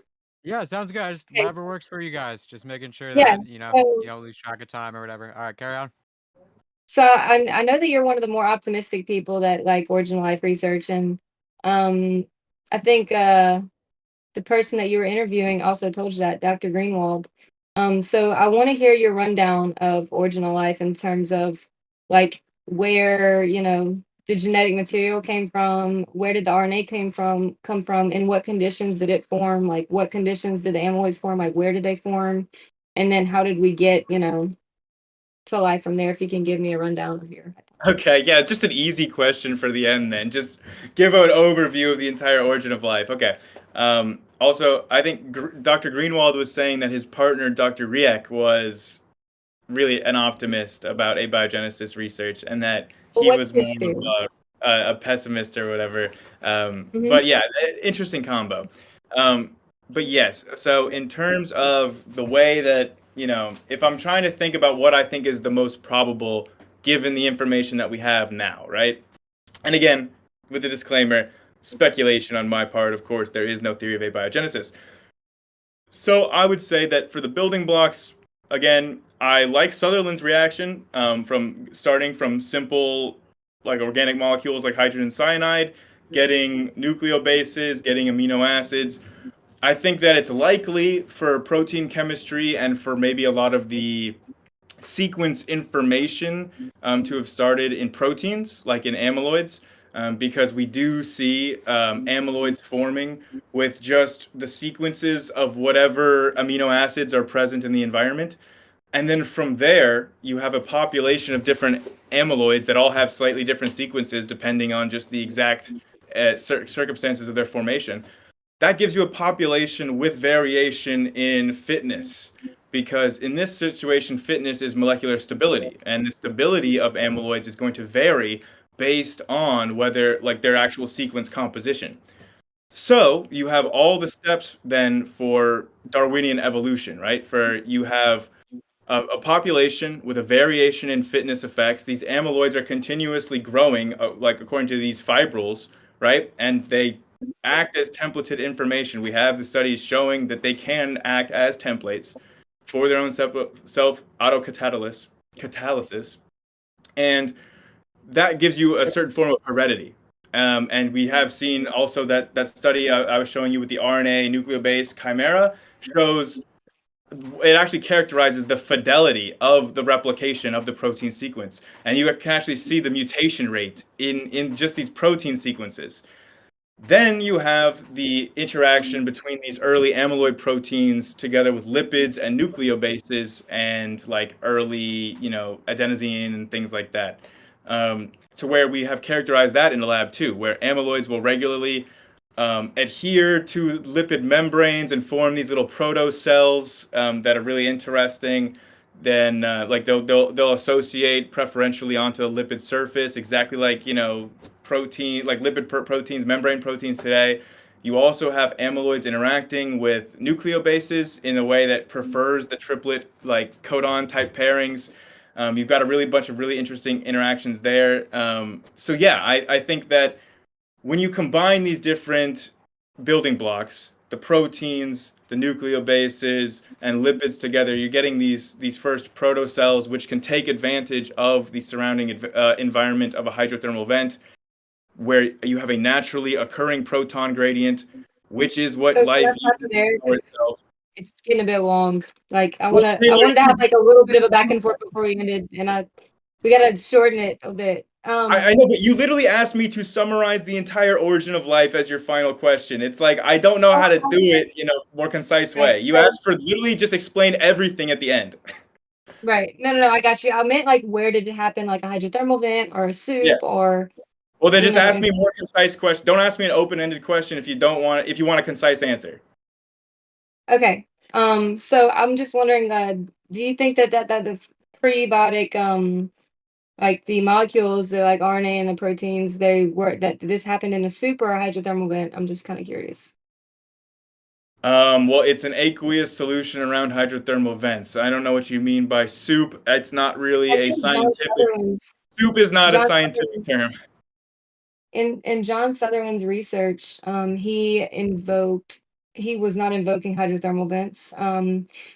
For different reasons. And so this is like kind of like some of the incompatibilities and the locations that these things would have happened. And then so like you kind of mentioned hydrothermal vents, but John Sutherland wouldn't have worked. I think it's for pH and temperature reasons that wouldn't have happened. So I just want to point out some of these incompatibilities just from like basic molecules. Just trying to get these basic molecules down, there's already That's not an problems. Like, incompatibility, though. so, what would the pH have had to be for your amyloids to form? Or Right. for Well, amyloids can form at a vast number of different pHs and can be catalyzed by surrounding lipids. For example, there are amyloids that only form at extremely high pHs that will then form at neutral pH when they're associated with lipids. So it depends on the chemical environment, and lipids are naturally occurring at hydrothermal vents. So your question is a little bit too vague to give a good answer to, because like it's too open-ended, that you haven't specified enough conditions to give like one specific numerical answer. But the reason why it's not a contradiction is because many of the compounds found naturally around hydrothermal vents are not formed at those hydrothermal vents. Things can dissolve in water and disperse elsewhere. That is very common in the ocean. And yeah, there are also multiple different synthetic pathways to get to amino acids. Like John Sutherland's is one that I like, but it's not the only one. And we know that amino acids are naturally occurring like in nature. So Right. It's also interesting how he used things like UV light, or these like I think in one yeah. of his experiments he invoked like a meteorite crash to like have the energy Mhm. to bind these RNAs together. It's so funny. Like all the different environments and conditions just for each of these to form, like um and how they have to form in these different conditions. So if you were to get them to form from inorganic compounds, just the nucleotides and amino acids from scratch, like in the same, Mhm. conditions and scenarios, that would be a little bit more impressive to me. I But would I don't say think any of the research right now is very compelling for like undirected inorganic compounds to undirectly become like some sort of like biopolymer that's usable. so. The majority of all carbon that exists in the universe is in the form of very complex organic molecules that are created naturally in space on ice by ultraviolet radiation. Like this is like astrophotochemistry.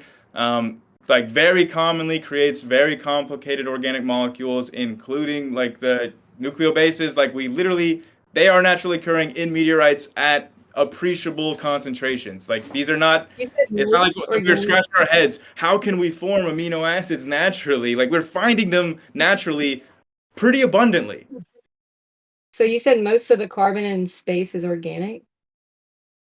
Well, yeah, I mean, organic means carbon containing molecule. So by definition, yes, but most of the carbon in the universe is found in like polycyclic or aromatic rings found in like these basically around clusters of ice and dust.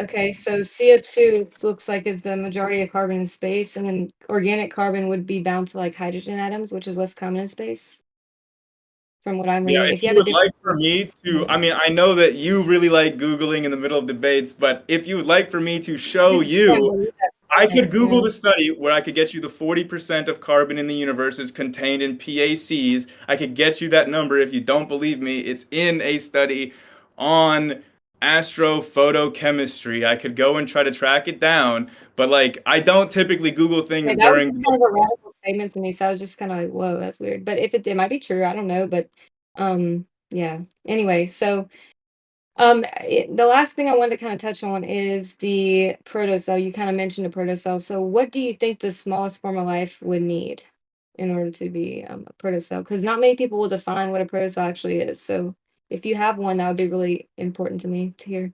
That'd be awesome. Yeah, okay. So, I kind of like NASA's definition of life, which is basically just something that's capable of undergoing Darwinian evolution. Um, and so, I mean, it's a simplified definition. Nobody's got like a perfect definition of life that's universally agreed on. But I think as a simple definition, that's a pretty good one. And in order to have a system that's capable of undergoing Darwinian evolution, we already went through everything that was required. There are actually not just amyloid systems, but multiple chemical systems that kind of like can start to undergo, like they have the properties that would be able to undergo Darwinian evolution, so they start getting you on that trajectory of life. So yeah, I mean, I don't know what you were saying, like if you want me to give like a minimal, I don't know, because I personally think that life is there's a gradation, right? Like there's gray areas in between. It's not like all of a sudden, oh, now you have life and this isn't life. Like viruses, kind of in that gray area, prions, even like further down that gray area. Like there's all these kinds of molecules that have life-like properties. Um, and it's like, where do you draw that line of this definitely is and this definitely isn't? I mean, it's a little bit arbitrary. Like literally, Yeah. science cannot I even agree think on a being able definition to of life. Yeah, I think being able to have like self-sustainability and like process energy that would be needed for these reactions, like eventually they got to start synthesizing their own amino acids because this nice little pool of amino acids, like I'm not sure Mhm. if you expect them to constantly be coming in this form, but they're eventually like need to start forming their own to make their own proteins and start using those proteins to like replicate the genetic material, which we haven't even really gotten to. This is like we're covering such a small subset of what would be needed in original life. Like we haven't even gotten to how DNA came about in our conversation. Like we're very at the beginning stages, and so yeah, these are all really important questions. Like, but I think that having like some like even if I was to just give it to you, like yeah, okay, we can have these like amino acids just like readily available and stable in early Earth, and they're next to these readily available stable RNAs that can all come together and form in the right chirality. And then we have these like amyloids that can then impose their position and their folding onto others and basically replicate other ones like it. Like then we're still not even close to life. Like um there's yeah, like it's just really sad like how far away we are from answering these fundamental questions. And like, even if we were to have amyloids, like, then what? Then okay, so we have these amyloids that can then form other amyloids, and they're diverse. Like, what would be the next steps in that to forming life? So basically, the next step is to go from a system of heredity that's based on amino acid sequence to one that's based on nucleobase sequence, which I do think you almost get this really interesting sort of intermediate on their way there with that study that I had sent you about the amino acid and nucleobase chimera that was self-replicating, because they had a protein component and a nucleobase component to that. And the sort of structures that it was forming were stacking and they were replicating the sequence of the proteins, and they had, just as a secondary feature, they had a sequence of nucleobases, but the sequence of nucleobases was stacked and not hydrogen bonded like in DNA and RNA, or like Mhm. DNA. And so it's like it's not like they created this sort of DNA sequence or anything, but they did create a sequence of nucleobases that spontaneously formed, but the actual selection pressures were for the sequence of the protein and not the nucleobases. But you had both of them existing in a sequence. So I think that that is a very interesting intermediate that was formed in a lab where we can see this sort of self-replication of a sequence that then also has with it a secondary sequence of proto RNA type material, which I found like a sequence of nucleic acids. So I think that you have it's most likely that there was some sort of like a chimera, sort of like ribosomes are, of RNA and proteins. There's a population of these chimeras, right, where you have a sequence of being replicated of the protein that eventually the superior method of information storage becomes not storage in amino acid sequence space, but in nucleobase sequence space. So it's that is the next transition to where you start to get the central dogma of biochemistry. Right. So, I mean, the leaps you're making there are funny, but I mean, yeah, you have to have all these different systems in place basically for the first cell to be able to be sustaining and functional. And, another question I had was about the amyloids. Like, if they're just like imposing proteins to become just like themselves or, templating and replicating themselves, at what point would that stop? Because that seems like eventually that would actually be detrimental to the first cell. Whereas we would need basically these functional proteins to start coming about and to start having their own functions without being, affected by the amyloids that are present that normally lead to detrimental effects like in neurological conditions. So at what point will we move from this like, okay, this protein's behaving weirdly and making other proteins like, also behave weirdly or making these weird, unuseful like components potentially to like, okay, now we're actually getting some functional proteins like how would that transition happen? Would the amyloid stop forming? Because at some point that must have needed to happen. Yeah, so again, this is the transition that you're talking about is using amyloids as your storage of information to using like DNA or RNA as your storage of information.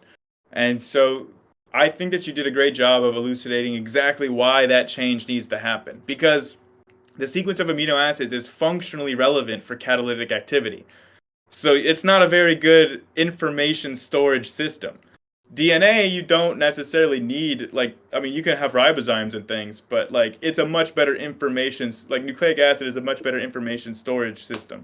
So there's obviously there's optimal, it's more optimal to transition, but how that transition happened and why, I mean, we can see that there's a clear like advantage to making that transition. But in terms of how I would speculate that it would involve something like a proto tRNA. Because obviously what we're talking about is the evolution of the central dogma from, DNA to messenger RNA to proteins. tRNA is the main player there, like the ribosomes and the tRNA. So Yeah. um, I would speculate that again, you'd have this early population of protocells that might look a little bit like some sort of proto-ribosome, where you have a chimera between nucleic acids and proteins that's self-replicating, and you have to get these mediators. So, like, there's going to be a part where they start to break apart into sort of more subunits that can act as sort of enzymes, and like those sequencers are replicated, and you basically have to then they're good at recruiting and binding with nucleobases. We've seen that they attract triplet codons. We've seen that these chimeras can replicate a sort of sequence of nucleobases, even if it's not, sequentially relevant for their function, they'd still do it. So there is that interaction. Somehow out of that interaction, essentially you have a mediator, like they are attracting these nucleobases. These nucleobases must then act as a mediator between the sequence of amyloids and a sequence of nucleic acids. So that mediator then is essentially evolving into tRNA. So Sutherland has done some really interesting research about Mhm. how tRNA came about and how the system actually makes the most sense as like to why tRNA is shaped the way it is and how it could have evolved that way. He specifically has a study on the structure of tRNA in this prebiotic setting that I find really compelling. That's actually on a one of my I was researching tRNA recently. So do you think that there is a theory on how it could have formed and became this like translator system between two different codes Yeah, that weren't so really existing yet? I think that that's absolutely the key that we need, but I don't think there's a theory of that now. But I do think that I'll send you Sutherland's paper about it because that's what I was reading. That was probably the most cutting edge thing that I've read on it was coming out of his lab, and that was sort of like not a complete theory, but it was like the first clues that are like suggesting about the formation of tRNA. Basically, it was really interesting. I read about something where like the stereochemistry of the RNA could have been attracted to the amino acids and to the proteins, and that yeah, that makes sense. But you would have to eventually start having these form in the same exact conditions, right? Just like like the cell does, they'll form the RNA and they'll form the amino acids, and then they come together, right? But if they were there forming in the same conditions, I feel like that would pose some issues on the cell. And It's I think this is why Sutherland didn't do them like in the same pot. There are a so couple different issues, like with the free phosphates being there, or so the the amount of the amount of magnesium that would have needed to be there for the tRNA versus like how much could have been around the RNA. So and then also like the Maillard reactions from the amino acids and the sugars like ribose that can basically react and deplete the available ribose for RNA synthesis. So while he does have an explanation of stereochemistry, I think that wouldn't explain like how they both simultaneously form side by side, and then it wouldn't also explain like how the code came about and the translating system between these two codes that somehow arbitrarily came about just by accident. so okay. So the Um, sorry. Oh man, I had something that I was trying to say that entire time, and then right when you stopped talking, it left my mind. So can you repeat the very first point that you made? That's what I wanted to respond to. Yeah, so the stereochemistry between the RNA and the amino acids, like basically we've seen them coexist, but have we formed them Oh, from inorganic right, compounds right. in the The same. same pot. That's what I. Sorry. Yes. Sorry. The whole time I was like, you're not. You don't have to form these in the same pot. That's what I was trying to make the point of. Is that what we're specifically talking about with amyloids or with hydrothermal vents? Both of those systems are prone to compartmentalization. So you can have hydrophilic and hydrophobic pockets forming readily. Just In the in the hydrothermal vent rock?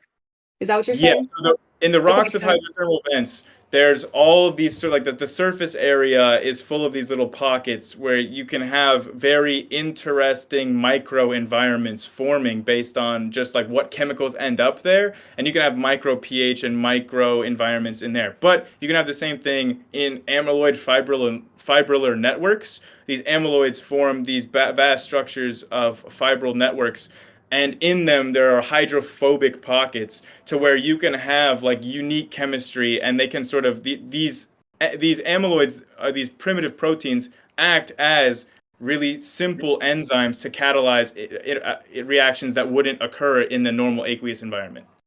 would they have wet dry cycles in the aggregates? Not to my knowledge. No, the wet dry cycle would have to be something that occurs near the surface. Yeah, that would probably pose a big problem. Well, Because I don't see why, because like wet dry cycles are just like an alternative route at getting at some of the for same RNA chemistry. Like there's lots synthesis, of different approaches. right? So like yeah. So like for RNA synthesis, they've shown like the need for these wet dry cycles, and that's kind of why Sutherland proposed some of these ponds in his experiment. He wasn't proposing hydrothermal vents, but so hypothetically, for the first proteins to come about, and then the first the first RNAs to come about, like to even get the first amyloid, those would have to happen. And you're saying like these sub pockets of a rock in next to a hydrothermal vent. Is that what you're saying? No, that's not what I'm saying. Okay, well then maybe you can explain. Sorry. Okay, so like again, the amyloids, they can form an aqueous solution like just with volcanic gases acting as catalysts. In terms of the formation of RNA, there are different biochemical routes to form RNA, like the wet dry cycles on clay or whatever. That's one route that you can go by. You can also go through like enzymatically catalyzed reaction where like these early proteins can catalyze the formation of RNA from like naturally occurring nucleobases. So So, there's but what multiple about that's what I different ways. mentioned? Because like the wet dry cycles would be needed in some of these cases. Sometimes you need the aqueous environment for things to come and react, but then if they were continued to be exposed to that aqueous environment, they would then be hydrolyzed. So would the like amyloids like prevent that from happening? Like, or Yes. would they have some sort of wet dry synthesis cycles and pH So microenvironments in the amyloid you, aggregates? what I'm trying to say is you don't need wet dry cycles. Wet dry cycles are an alternative option, but they're not absolutely necessary. They're not a like they're one hypothesis for abiogenesis. They're not a necessary aspect of all hypotheses. So for like specifically amyloids can stabilize the formation of like RNA or nucleobases whenever they bind to them, or with lipids they can preferentially stabilize these things and protect them from degradation via their interactions. But also, you did say that you were going to ask me like one question like 6 questions ago. I don't know if we're like, I don't know where we're This is at. one question still. This is a conglomeration of one Okay. question of how life forms. Because yeah, I mean, I could honestly ask you questions all day, but I understand it's like I kind of feel bad because like you're kind of at a disadvantage because we haven't shown some of these processes to occur, and a lot of it's like hypothetical and appealing to possibility at this point. So yeah, it is kind of fun to hear like what people think could happen because in all these different reactions, you need all these different environments and pHs and temperatures and amount of water presence. So and then UV light, and then but you couldn't have UV light, like Sutherland's papers, That's like you need UV light for the RNA, but then you'd have to stop it at some point because it break it apart. So yeah, it's so funny to that's maybe what if I'm you trying have a to. concise theory, you should publish it because all these different sub environments that need to be there are just kind of hilarious. Well, that's what I'm trying to been explain to you is that that's Mhm. not the case. There's not all these different sub environments that all need to be there. It sounds like you're just like mixing together a lot of different hypotheses for abiogenesis and saying that like something from this hypothesis needs to be there and something from this other hypothesis also needs to be there. And it's like, no, those are different routes, different hypotheses. You can't like say, oh, well, they're all true and they're all contradictory, so therefore it's impossible because they all need different environments. Like, that is not a correct reading of the state of the literature. So this is why I'm saying it's so important to start from scratch, because we could see which ones contradict with one another. Like, in the formation of amino acids and then in the formation of the RNA, they have different experiments, in different conditions that they've shown need to be there. And then for protein synthesis and RNA synthesis. So this is like one of the reasons it's difficult for them to do it in one pot.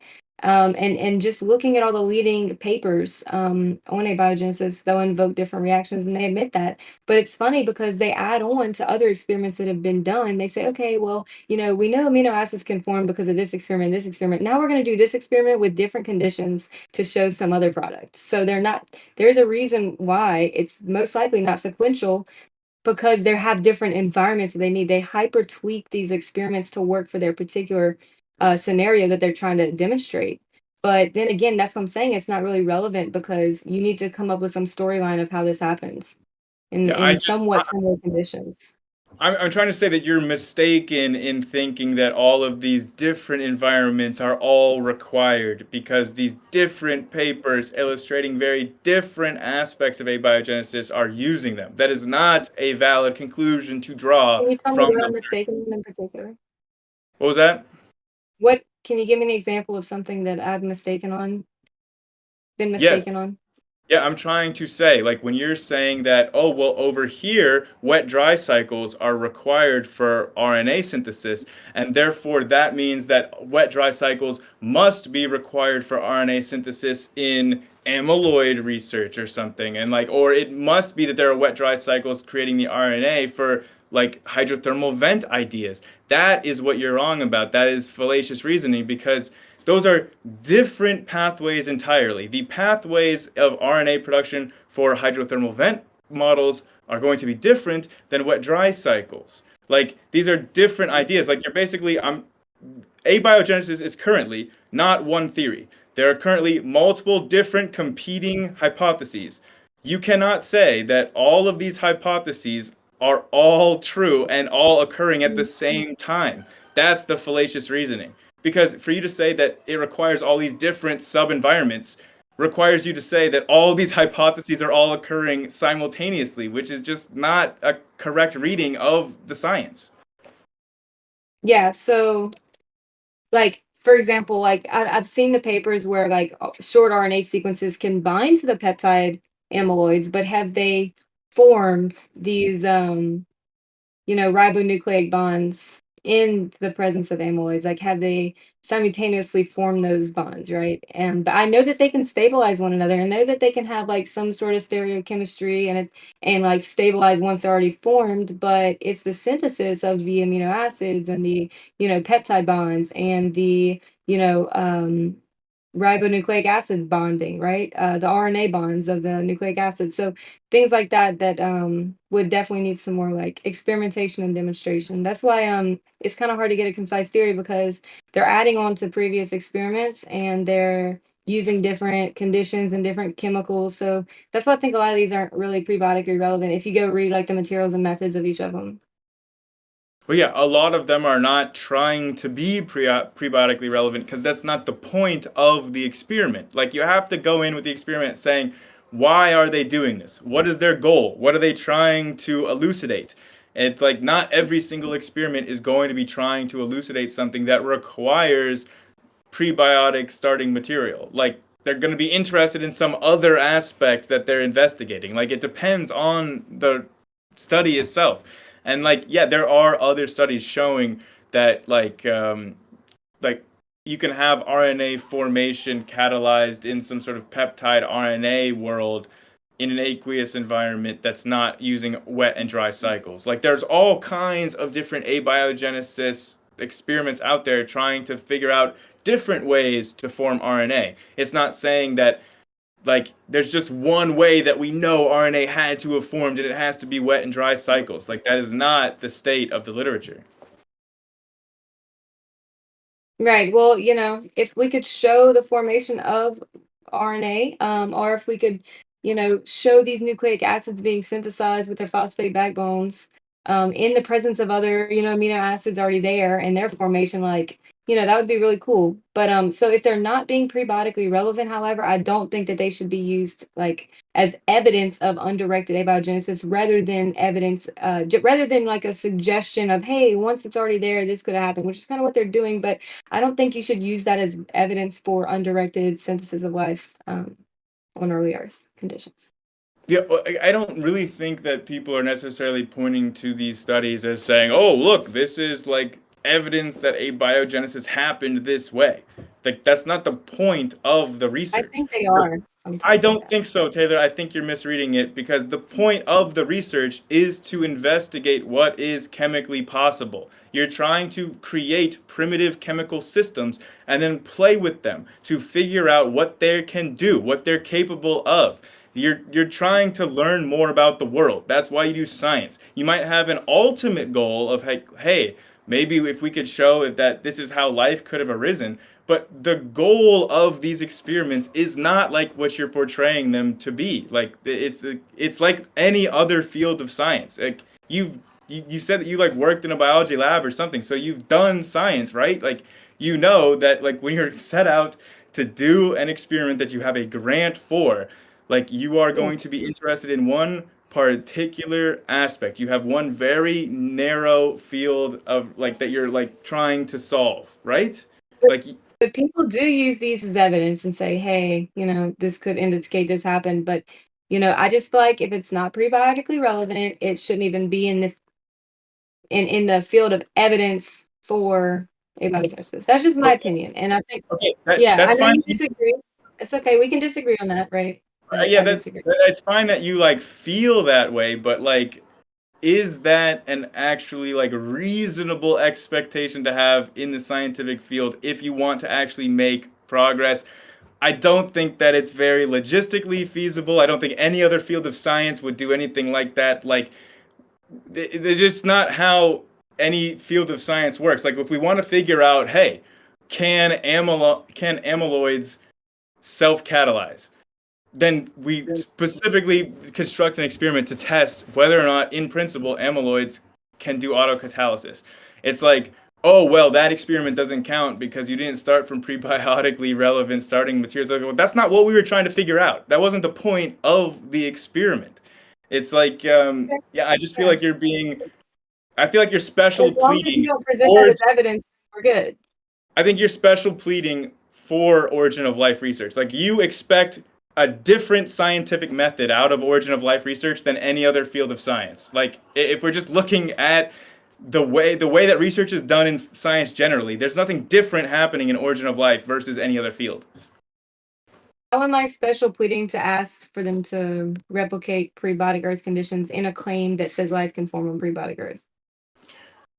Because like whenever we're investigating like a specific research question in science, right? Like if we want to like in like if we want to investigate like what is space fundamentally, right? Like a quantum space, right? Then like if we're going to pursue that kind of research question, then like we don't just start with, okay, well, let's try to replicate the conditions that created space.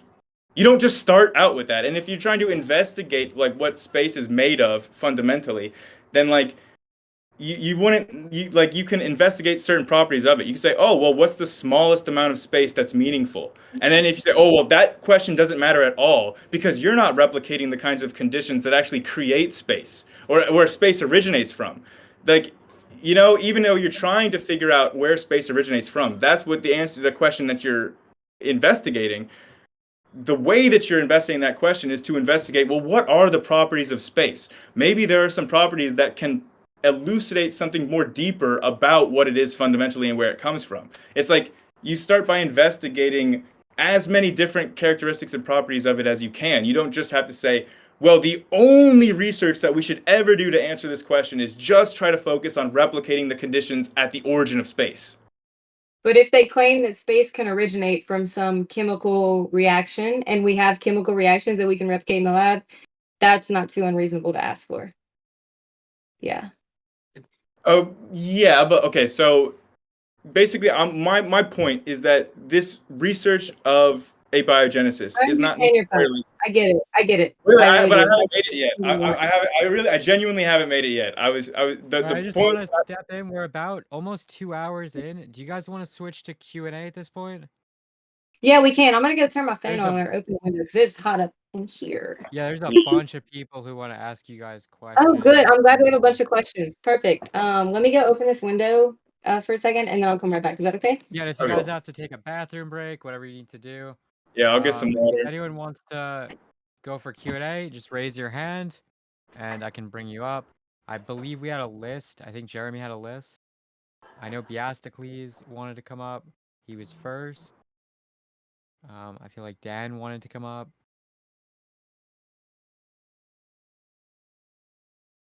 Invite sent to Dan. Taking this hydrothermic vent to the dome. Dan's second, and if anyone else wanted to ask questions for the Q&A, just request a hand and you can come up. Is he in there? Should I wait for Taylor to come back too before I ask my question? Yeah, probably. Probably should. Yeah. What's up, Grayson? What up? How do you even say your name?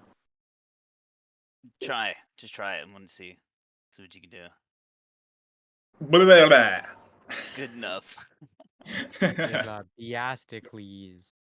Yeah. All right. So I have a follow-up question afterwards, depending on your answer. But Grayson, are we able to simulate a prebiotic environment in the lab? Like we can go based on what information we have currently. It's not going to be perfect, but we have some certain clues about whether the environment was reducing or oxidizing or whatever based on we can discern from geology. So we can, so we can simulate that environment, right? Like I said, you can use the information we have currently to get close. Okay, so if we can simulate a prebiotic environment in a lab, then wouldn't it be reasonable to start from that prebiotic environment? Depending on what your research interest is. Like, if you're particularly interested to see what kinds of reactions iron sulfide can catalyze, you might just want to check out a vast number of different conditions to just get a handle on. Like, it depends on your research question. I don't think that this is a difficult concept of like every researcher, every lab has a very particular, attainable research question that they have gotten grants to pursue. That's how science works. Okay. Well, then, just last question then. Is it true that abiogenesis proponents basically claim that life sprung up from a prebiotic environment? And if so, shouldn't we simulate that environment to see if that holds water? Yes, that's the claim. The point that I was trying to make before the start of the Q&A was that the evidence for abiogenesis is not anything that we talked about tonight that I would point to. Like, I don't think that any of these experiments are necessarily evidence for abiogenesis. It's just evidence that primitive chemical systems can do some really interesting things that like might start to resemble life. But in terms of if you actually were to ask me what the evidence for abiogenesis is, I wouldn't bring up any of these studies. That's why I was disagreeing with Taylor and why I was saying that wasn't my point of saying that these studies are the evidence for abiogenesis. I think that the evidence for abiogenesis is the fact that we know that at one point the universe did not have life. We can look at the cosmic microwave background and see, hey, at one point the universe was entirely plasma, no life. Now there is life. So there's a gap right there. We know that something had to start life, either naturally or supernaturally. The evidence I would point to is the past track record of naturalism as saying, hey, if I'm a betting man and I'm putting money on whether or not I think a naturalistic explanation or a supernaturalistic explanation is more probable, based on the entire history of science, I would put money on the naturalistic explanation. That's my evidence for abiogenesis that I think is the actual evidence. None of these studies showing what chemicals are capable of doing. I just think that stuff is neat. That's saying, hey, well, like, look what's possible. But like, the actual evidence is like what we have in geology and physics and earth science. But wouldn't that be like a hasty generalization where you're making like a claim and saying that, it can also apply to abiogenesis even if we don't actually see it applying? It's made based on like a small subset of like experiments or like the fact that other things have been proven naturalistically. So therefore we're gonna like generally say that yes, most likely this can be proven naturalistically, like appealing to like the future or something like that. Like I just don't see the logic in that reasoning. So my logic is basically like when we look at the overall trajectory of history, all the like well, not all, but the vast majority of previous supernatural explanations have been replaced and debunked by naturalistic explanations with science. That's true for most things. There's a small number of things to which we still don't have a naturalistic explanation. But I would go ahead and pick with the winning, the trend line winner, which is naturalism. Like science is definitionally naturalistic. Like you can't have a supernatural hypothesis because then you're not doing science anymore. So I'm just going based on the successful track record of science. I'm saying, look, I'm just looking on history and I'm thinking, what's the more likely scenario? And based on the track record, I've got to go with one day we'll probably have a scientific explanation for abiogenesis just based on the previous success history. But that's not positive evidence for abiogenesis though. But that's That's my just reason. assuming. Like Okay, that is I'm just that is letting the you reason know. why I think that abiogenesis is more likely, and I do think that is evidence for it, insofar as evidence can be defined as a set of data which makes one conjecture more probable than others. I do think that the previous history of science and the successful track record of naturalism is data which makes it more likely for there to be naturalistic explanations for all But things, there, then it makes it like then the alternative conjecture that there's supernatural explanations for things, which is less likely under such a scenario. but under their like naturalistic explanations for things like the universe, like we've gotten to a point where the only thing that we see is like 5% of what's actually there, and now like most of the universe is this like unknown like dark matter and dark energy. So I don't think that they have a very good record if most of everything that exists we can't even observe or Yeah, well, test. in terms of summarizing the number of phenomenon that used to have a supernaturalistic explanation, I mean, everything from rain, lightning, thunder, wind, birth, death, plagues, famines. I could go on all night at the sheer number of phenomenon. If you just want to go based on the total energy density of the universe, that's a super weird metric to use. I'm just going Not by, energy look, density, the everything. denominator for my number is the total number of claims of all phenomenon. The denominator for your number is the total energy density of the universe. That's how you're getting that Um, 5%. I think that's a that's not super, the same. super weird metric to use, and I think mine makes a lot more sense. Okay. Well, I was just saying that, naturalism has gotten us to a point where we only understand and can work with 5% of the universe. Oh, And so 5% to of the say total that energy density of the universe, though. That's why I'm saying it's a in weird dark percentage. matter and dark energy, not Should just probably go one at a time, guys. Yeah, I'm just saying, like, I would just Taylor is say like saying that we only understand 5% of the total energy density of the universe, which is a dumb metric that nobody would want to use ever. Like, the actual metric by which we should use is how much Should of the probably total, avoid the ad homs.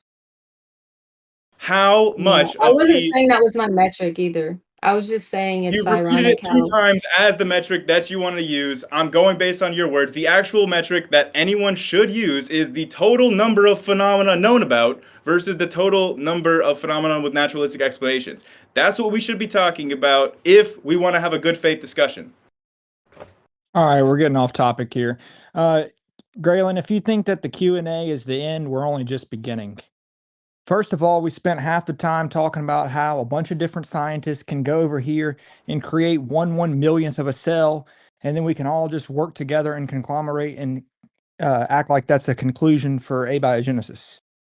On the other hand, you say that it's false to look at the different fallacies of the different environments and why they're all incompatible.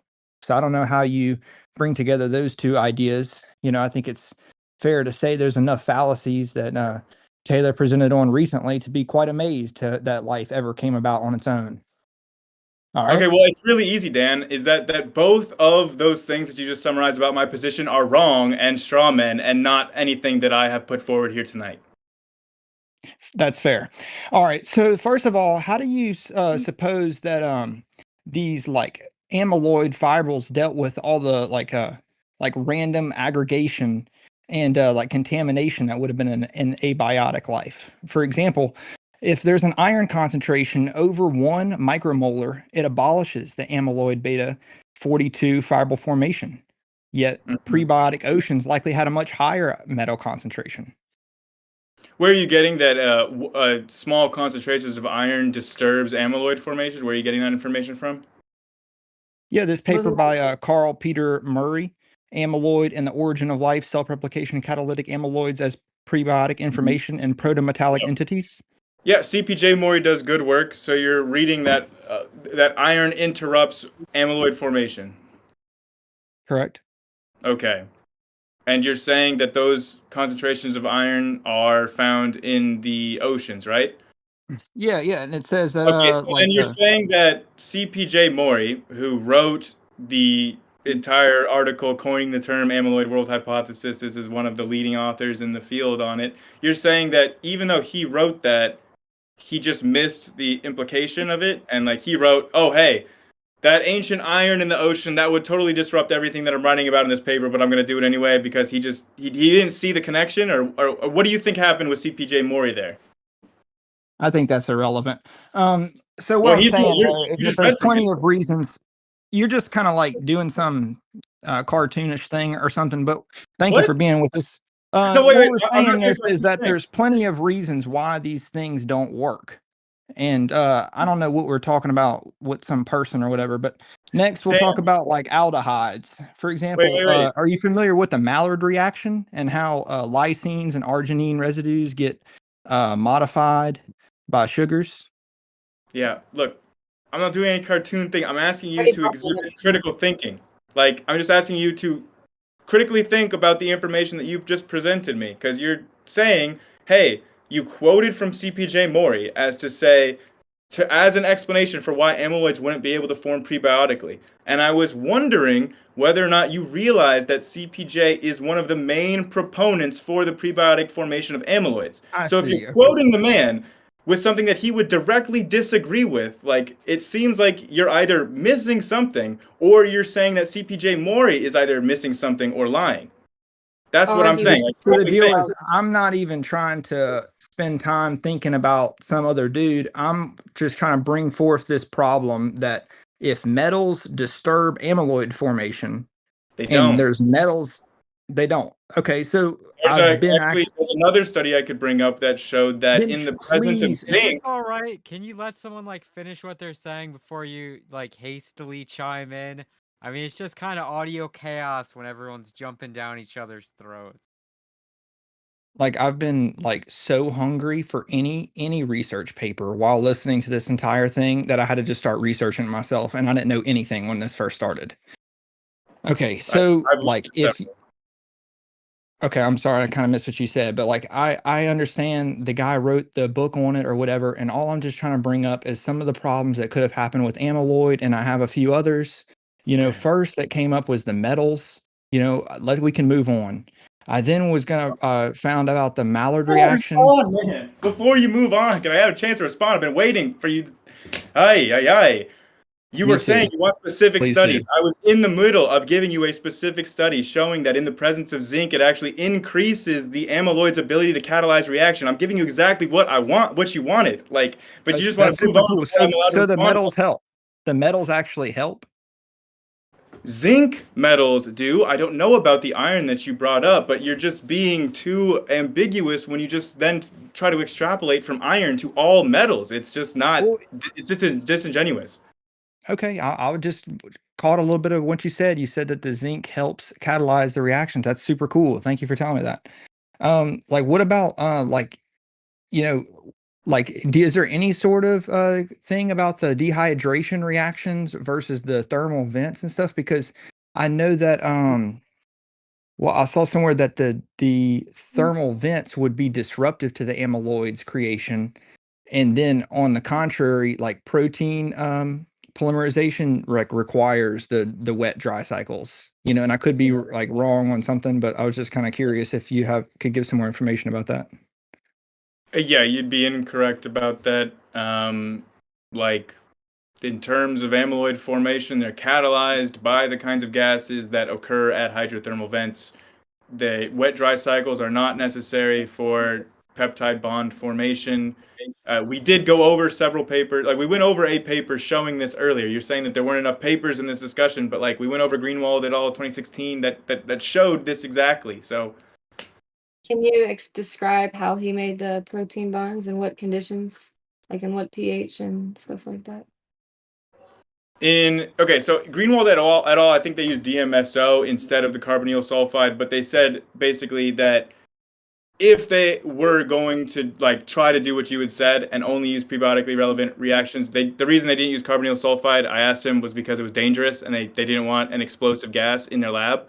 And he told me when I had talked about doing my own experiments with amyloids, he tried to dissuade me from using carbonyl sulfide gases. He's like, don't use that. We don't use it in my lab. It's very flammable, very dangerous.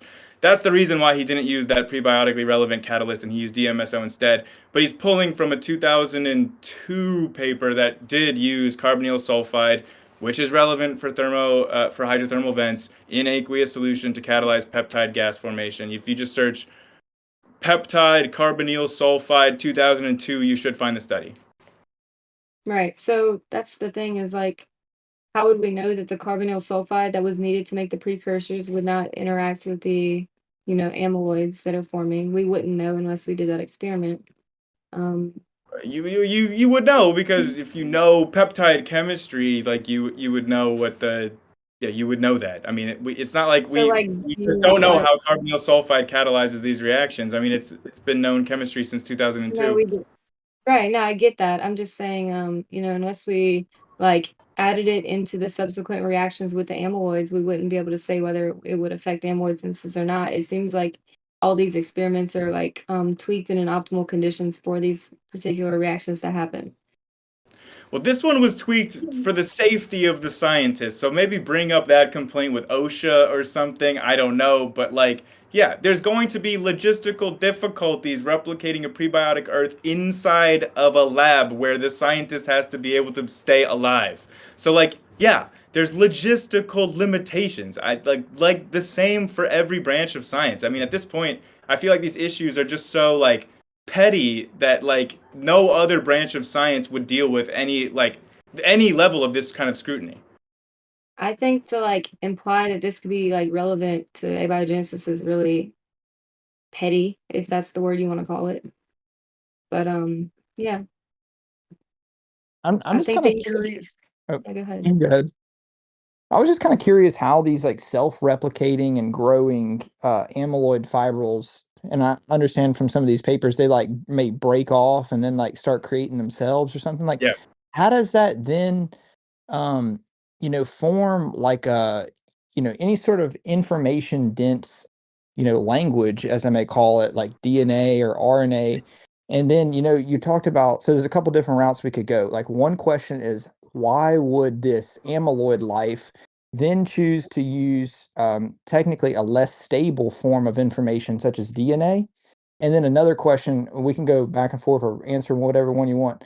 How does anything like amyloid form anything like a tRNA and a ribosome, which requires like 50 other preformed proteins for the even the simplest ribosome that we know of? Then your questions are a little frustrating to me because I feel like we answered each and every one of those during the actual debate. I mean, we covered No, we all of the just talked about how important they were. That's it. That's no kind of real concrete science was we just kind of discussed how important these things were, but I don't know. You can continue. Sorry. Okay, so repeat your first question. Let's go one at a time. Yeah, first, so amyloid's super stable, right? Is what you've Yes. put forth. So why would an amyloid protocell then choose to use a less stable form of information such as DNA? And then where did all this amyloid go? Because now I only learn about amyloid being this toxic substance, which is fluorescent on in Congo red stain in medical school. So So please continue. So yeah, so we went over Taylor brought up all the advantages for using DNA versus amyloids as an information storage. We actually made the specific point about the advantages for DNA over proteins. Like we did go over this material, but I'll go over it again, right? The advantages is that the sequence of your proteins is functional. That does work. That has enzymatic activity. That's not a great thing for if your number one job is supposed to be information storage. You don't want it to be involved in a bunch of different side reactions. DNA is not having that problem. Like the sequence of DNA doesn't give it its function like the sequence of amino acids does for a protein. It's not like there's like a ton of functional nucleic acid enzymes out there. There's only a small number of ribozymes, probably more back then, but chemically speaking, protein makes better enzymes that do jobs. DNA makes better information storage because it's less prone to all these different side reactions, less prone to catalyzing all these things that you don't want in your cell. It's more chemically inert than just your average amino acids and proteins going around catalyzing all these things you don't want. And it acts better because you can better read it. You can better like go along and like read it along a sequence rather than like amino acids where you have to deal with all these side chains and everything. Like there are numerous advantages to having information storage on nucleic acid versus proteins. So I guess he's asking, how did we get to that point where we switched over from amyloids to DNA holding the But genetic again, material? Taylor, you asked me this question during it. We answered. This is like we're rehashing the same debate we already had an hour ago at this point. Like I gave Basically, an we answer don't to know. that question. We don't really know. Yeah, I gave through. I said this is highly speculative. Here's how it might happen, but we don't know. Literally, the most cutting edge research on this topic is just last year they found out the very, very starting stage of what happens when amyloids interact with nucleobases. That's the stage. We just now put them in the same container and just looked at what happened. That's where we're at. Like it's not like But we're we super haven't got far to, into this field of research. Like, but we and it haven't was got a to really like how interesting they finding. It was a really great translate it. finding because what they found is that the amyloids actually force the nucleobases into triplets, just like they occur in DNA and RNA, in codon triplets. So that is a natural explanation of why we have 3 codon triplets, because the amyloid chemistry forces that to happen. So we did find positive results that are indicative of something more going on. But that still wouldn't answer like how you got the translations or the codes to No, begin with. it wouldn't. And from It's what I step read on that one. paper, It's step 1, Taylor. You're asking I for every single step from 0 to 100, and I'm telling you, the Right, very cutting edge research was step 1 last year. Like we went over and this in the debate. I don't understand. Like we went over this already twice. no, I got All it. right, I just emotions do seem kind of high. I noticed we're kind of getting on top of each other again, talking over each other, talking through each other. What exactly is the question that you're asking Greason right now? I mean, it's okay. I don't want to go over something we've already talked about before. I was a little like I did actually catch you say something about it forming triplets, but like, do you have like what's the name of the author or the name of the paper if you don't mind? Like, I'm This would be from Jason Greenwald and Roland Riek's lab. From ETH Zurich. Their lab is like one of the epicenters for this amyloid research, and their lab is definitely one to watch in terms of publications. They're the ones that are doing this work on like the interaction of like nucleotides and amyloids. Do you remember in what concentration or how often they would form triplets versus other like dimers or other reactions? I Like know that the doublets? triplets were the preferential, but I don't off the top of my head I don't remember percentages or anything like that. Yeah. That's cool that they can see that, whenever they pre-form, they can react, right? But I guess the question would still be forming them in prebiotic relevant conditions, and then how would we get that translation mechanism there between two different languages and an unintelligent, soup? Seems like kind of far-fetched. But And it's that kind of might be just an argument from incredulity there. no, I'm just saying, basically you have these two different languages that are just beginning to emerge, and then you have to have like some type of translation form between them Mhm. with no inherent goals in mind and unintelligent chemistry. And yeah, I mean, I think that they would even admit that that's a bit far-fetched. And I for don't think so. okay, well then can you explain how the translation system came about? Rather No, than they but just react, that's okay, I'll not an give it to alternative. you. So I I'll think give that it to you're you that setting they up. react on triplets. So I'll basically hand it to you. Yeah, so let's just say hypothetically these amyloids can react with RNA and triplets. But then what? Like what's the next step to getting this translation mechanism? Right. I just wanted to clarify you're establishing a false dichotomy of like either we know everything about it or we can know nothing about it, we're clueless. Like it's not that binary, okay? Like if you're asking me like what happens from the point of like okay, they interact, they form this chimera, we do have some experiments looking into the properties of these chimeras, these RNA or nucleobase amyloid chimeras, and then, oh, what kind of unique properties can the two of these things have together? And like, we did find that like it's making sequences of nucleobases and sequences of proteins, and like there are some really like curious properties, but like did they create life in a lab? No. I was very, very explicit from the get go. Like, there is no complete theory of abiogenesis. Like, we don't have every step. I feel like I've just been a broken record about that because I feel like every single question you're asking is like, okay, well, can you explain every step 1 through 100 that starts with little atoms and ends with life? And if you're saying, like, if you can't do that, then abiogenesis must not be real. It's like, it just seems like a false dichotomy to me. That's all right. So first of all, I just want to, because I haven't really chimed in on the fallacies. That's not a false dilemma that she was making. She was saying either we can know or we can't know. That's just law of non-contradiction, right? Mm-hmm. So that's not a false dilemma of either we can know every single thing or we can't know anything at all. That's just what you call a straw man, right? What you're doing is a straw man. And then also, I don't. the thing Wait, on can I defend myself real quick, or do you want to make a second point? yeah, just on a point of moderation, right? So it's not a false dilemma. It's law of non-contradiction. There's a difference between the two, Well, I right? disagree on your moderation because that's not what she did. Like, she very specifically like wanted me to say Okay, like, what she you, said you, was either we can know or we can't know, which you that's called not what I'm first. responding to. You That's what you're mistaking. Is that's not what I'm responding to that she said. but you first referred to that as an appeal to incredulity, That's and not then what you I said was. it was a false dilemma. No, that is not your. Okay, I don't think that you're tracking the conversation because that is not what I responded to. I said it's an appeal to incredulity, where Taylor said that just seems far fetched. That's what I was saying was an appeal to incredulity. So you're not tracking what Okay, I'm I mean, responding to. That's I also wasn't not saying it's an appeal to not false. incredulity, though. You have that wrong as well, too. Appeal to incredulity, it says, I don't believe you, therefore that's not true. To say that seems far-fetched is questioning the probability of something. That's just abductive reasoning. So just saying that the probability of something is unlikely is not an appeal to incredulity. Like, you don't understand what these fallacies mean, but you just Is throw them out there tactfully, so that way you can okay. sort of try to shut down criticism of your argument. So that's not an So appeal to incredulity. And it's also not a false dilemma.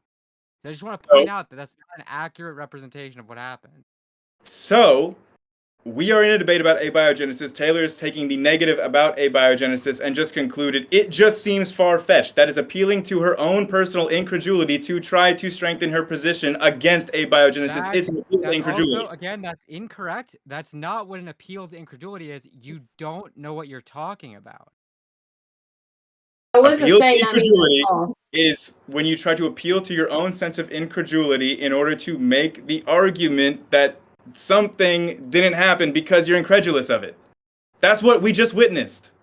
No, I didn't say that that means it's false. And if it's, I stated my opinion and said that that is far-fetched because it is far-fetched, but that's not why I'm not saying that makes your argument false. To Right. say You that can something talk seems about the far-fetched, probability of something without it right? being your argument. So an appeal to Yeah. incredulity is X is true because we can't prove that X is false, or X is true or false because I don't believe you. It has nothing to do with the truth value of it. To state that it's not probable is not an appeal to incredulity. You've stated that stuff is probable or not probable throughout your entire argument. No one called out an appeal to incredulity. You can talk about probability. That's what abductive reasoning is. No, I don't think saying that something seems far-fetched is an appeal to probability. Maybe you think that it is, but I don't think I so. didn't I say it's think an appeal to probability. What I said was it's not an appeal to incredulity, which is saying that's not true because I don't believe it. that's So what you're it trying to sounded to me change like. what was But that said is now. what I thought that Taylor Oh, was man. saying. If Taylor has clarified that that is not what she is saying, then Yeah, we've it doesn't corrected the make it record appeal 3 to times. We can incredulity. move on. But No, now, no, it's fine. okay, Galatrix, now you're We can move talking over forward from me. that. We can move forward from that. That's fine. We've corrected you 3 times on that. That's all right. So we have other questions in the Q&A if you want to answer anymore. But just Dan, throwing did out you finish? fallacies when someone says something you don't like, that's not really a good way to go about a conversation.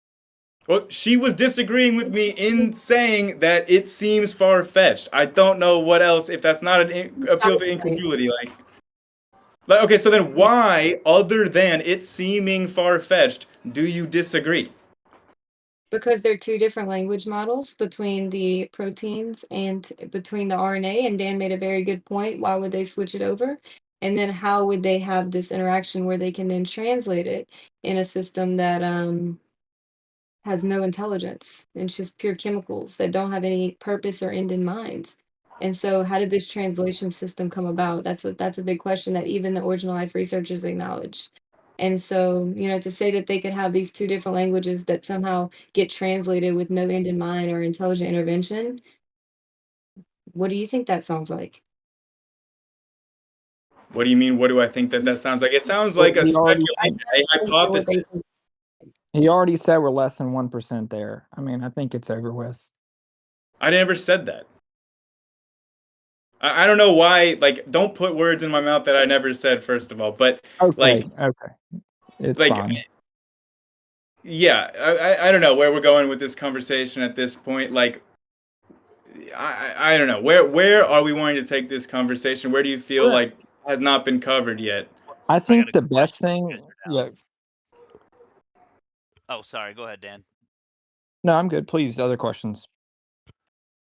Whew, it's getting spicy in here, you guys. Can All you, right. Anyway, Taylor? Can you great. repeat?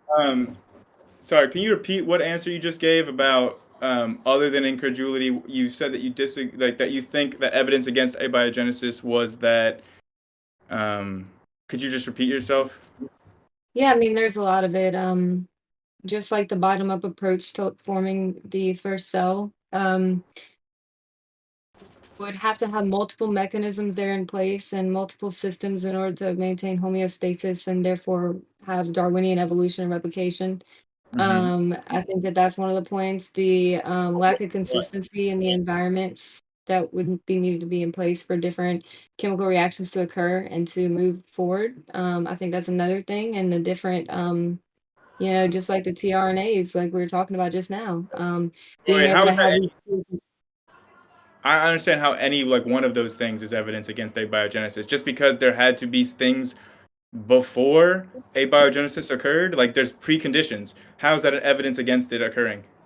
Well, I just think that there's a lack of evidence for it. And even in the original life research papers and in the original life studies, we see heavy intervention and planning. And I think that that's evidence for the contrary. I think that that could be evidence of some sort of intervention needing to be there in the prebiotic earth to form life. So So, the lack of ability to perform these experiments without hyper-regulated intervention on the scientist's part is evidence that, you know, there is a low possibility that it could have happened by purely so naturalistic mechanisms. I've already gone through why that is like not reasonable logic, right? Like we've gone through like, okay, we know fusion occurs naturally. No humans have been able to create fusion in an energetically favorable way. Every time we try to create fusion in a lab, it's super difficult. It requires tons of intelligent design for the experiment, and we're still not able to replicate the fusion that occurs every day naturally in stars. Does that mean that if, oh, hey, since in a lab when we try to do fusion, it has to be a ton of intelligent intervention and we still can't even do it right, is that evidence that fusion requires intelligent design? No, that is not a valid conclusion to draw from the lab work. It's the exact same thing here. Like, you're just drawing, like, you're leaping to conclusions that you don't have enough supporting evidence or reason to conclude. I think that's kind of what abiogenesis researchers are doing. They're leaping to conclusions that this could have happened naturalistically, even though they can't demonstrate them. That's not a conclusion. That is literally a key aspect of science. By definition, science is methodologically natural. If you want to do science, you have to put forward naturalistic hypotheses. That is how science is done. If you just disagree with the scientific method, that's a totally different debate. And you have to bring evidence for them, right? So you have to Yeah. show that this can happen. So to say that, yeah, this is some viable hypothesis that should be, that should have like any sort of credence, right? Then we should have some way to replicate these processes, and we very well do. That's why I don't think it's a good, accurate representation or comparison to say like with fusion, because we're saying that, if these inorganic chemicals can form chemical compounds and that can come together to form these biomolecules, which can then form life, and we can easily show that even if we were to take it out of prebiotic conditions, like we should be able to show that these processes can happen in a lab, period. No, But if the lack of evidence and the amount of intervention needed in these experiments and design and planning needed just shows that I don't think it shows that it's not viable, in my opinion, that these things can happen by purely naturalistic processes without intervention. that is completely illogical, Taylor. Just because we cannot create a black hole in a lab doesn't mean that black holes are not naturally occurring. Like the conclusions you're trying to draw from the lab work are conclusions that are illogical and unreasonable to draw. You don't They're have not enough data to make those conclusions. right. We don't have enough data to say that life can form purely naturalistically either. Yeah, that's If you why look it's not a at theory. It's a hypothesis. That's the first thing I said in this whole debate. I feel like no one is listening to me here. Like, listen very carefully. There is no theory of abiogenesis. Am I clear? Does everybody know what that means? Are we all on the same page? Okay, then nobody knows how abiogenesis works. We don't have a mechanism. We only have hypotheses. Absolutely nobody is going around telling you that these hypotheses are true. This is how it happened. No one's doing that. It's not in the textbooks that way. Like, that nobody is saying like abiogenesis is a fact. Here's how it happened. Here's the mechanism. It's not a theory, okay? It's a hypothesis. Like, get that through your head. But to defend it, I mean, I think that there should be some more evidence, for it to still teach it in schools and teach it that it, put it in textbooks like abiogenesis, to even put that in the textbook. There should be more experimental verification that these things could happen naturalistically The without any intervention, which I don't see many experiments for. the evidence that we have is that we know that life originated. That's established empirically, right? We can clearly see that there's a point in the universe's history where there is no life, and now there is. So therefore, we know empirically from the scientific evidence, life was created somehow. Now, in science, by definition, all ideas are methodologically natural. I know you don't like that, but that is how science works. So if you're going to be in science and you're going to be talking about scientific hypotheses, by definition, every single possible hypothesis for abiogenesis is going to be naturalistic in science. That's just what science is. So nobody's teaching like There's we know. also an option to say we don't know how life formed if you don't want to accept the contrary. But I do think that the experiments that have been done in origin of life actually give credence to some sort of intervention happening rather than undirected synthesis of life. Okay, well maybe try to publish that result and see if anybody else agrees with you, because I don't think that they would, because I don't think that that conclusion is a scientific one. By the way, like the way that we learn about abiogenesis, at least the way I learned about it, was they say, nobody knows how life originated. Here's some different hypotheses, but we don't know. Like, they're very clear and upfront. Like, I don't know who taught y'all biochemistry, but did not learn about this like it was a fact that was known, okay? Like, they were very upfront about, we have hypotheses, we don't know the exact mechanism. Here's some ideas that scientists have that we think are interesting to learn about. Yep, they should be more upfront about how we don't know. But I feel like they already were very upfront about that in my education. that would be nice if more people acknowledge that. I feel like I've been very readily and openly acknowledging that from the very beginning of this conversation. So I don't know, like I'm not saying we have it all figured out. Cool. Do we have any other questions though? I think Beast had a Yes. question. Okay, go ahead. Yes. I do have a question, and then Lux Luminous has a question afterwards. So this question is from Alan. You keep mentioning a hypothesis for abiogenesis. What is the null hypothesis for those hypotheses? That life did not originate. Well, we know life originated, so that wouldn't be like. Well, like you're saying like the hypothesis is that life originated through some like naturalistic means or whatever. The null hypothesis is that life did not originate. That's the Through null hypothesis, naturalistic which I think that we can all Wait, safely that's reject. an unfalsifiable hypothesis, though, because we know that life did originate. Is But your that's why we premise? reject the null hypothesis. It's rejected for the No, that's hypothesis not that life did originate. rejecting the null. That's creating a unfalsifiable hypothesis. That's absurd. You have to come up with a null That's hypothesis. the null that's hypothesis, falsifiable. right? If you're trying to investigate whether or not life originated, then the null would be that it didn't originate and it just always existed. Then we look at We know life So you originated. don't actually know how a null hypothesis works. Hang on, you don't actually know how a null hypothesis works. When you have a hypothesis and a null hypothesis, you can actually disprove your hypothesis with the null hypothesis. Yeah, If okay. your null hypothesis is contained within your premise, how can you falsify your hypothesis? You have an unfalsifiable position. Exactly. Okay, the null hypothesis is the probability of you obtaining the results that you did, given that your hypothesis was not true. That's like a general null hypothesis. Okay, so that doesn't address anything I just said, and you're making this weird thing with your hands as I was talking. Can you steelman what I just said to you, sir? Do you know what I just said to you? Are you able to articulate what I said to you? I generally don't No, like you. so you're unable to hear what someone says to you. You're unable to be receptive of what someone says to you, but you can just mealy mouth, like waffle on about a response. Tell me what a null hypothesis is. I already did. That's the last thing I ended up telling you. I told you exactly what a null hypothesis. Does your response actually respond to what I said? I did. You I said actually a respond to null what I said? hypothesis is this, and then I explained to you because the first thing that you told me was that I don't know what a null hypothesis is. So I decided to just explain to you what it is, so you could see that I did know. But again, I find you personally very annoying and distracting for the conversation. You're not a very good moderator. All right. So, like, when you're making wait, observational, You're a terrible Wait, Dan. debater. yeah, they Wait, go Dan, Lux first. Lux first. Yeah, Lux. He was waiting. I'm gonna unmute you now, Lux. Go ahead and ask your question to either of the participants.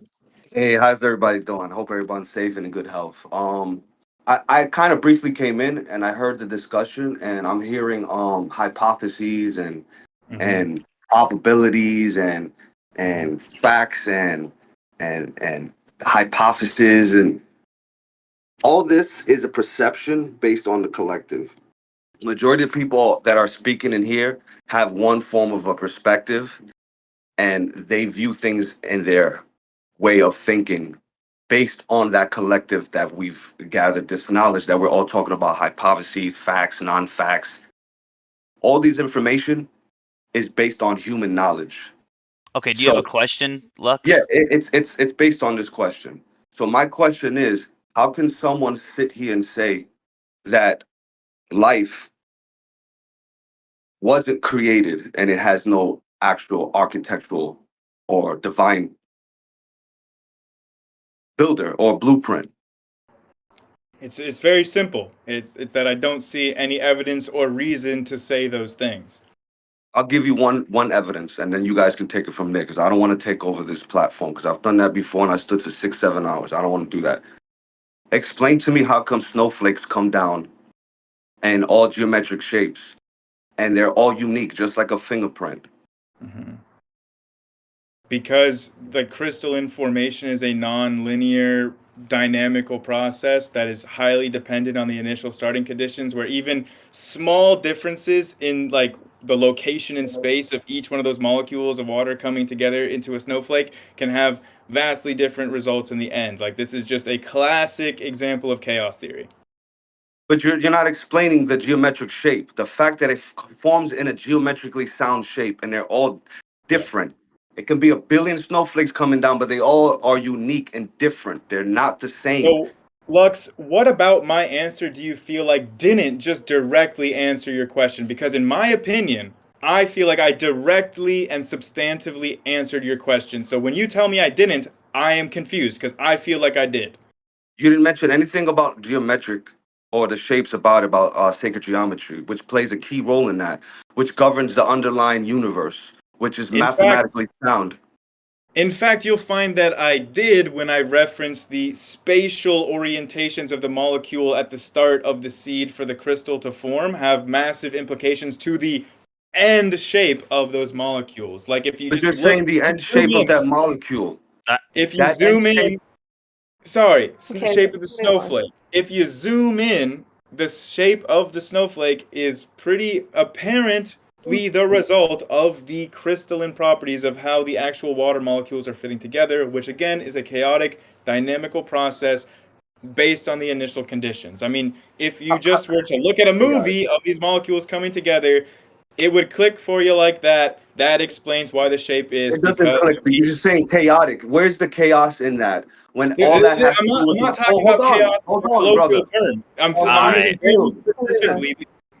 I'm talking very specifically about non-linear dynamical systems, chaos theory. This is not just chaos, a colloquial term, chaos. This is a very specific mathematical So what is process. non-linear to you? What is non-linear? Bro, We're talking about the Okay, hold original on. I'm life. not going to explain hold to you on. everything about No, because chaos you're theory. All right. I'm moving to the audience. That wasn't getting Yeah, I don't anywhere. think that was going anywhere productive. That wasn't really productive. Dan, you wanted to go.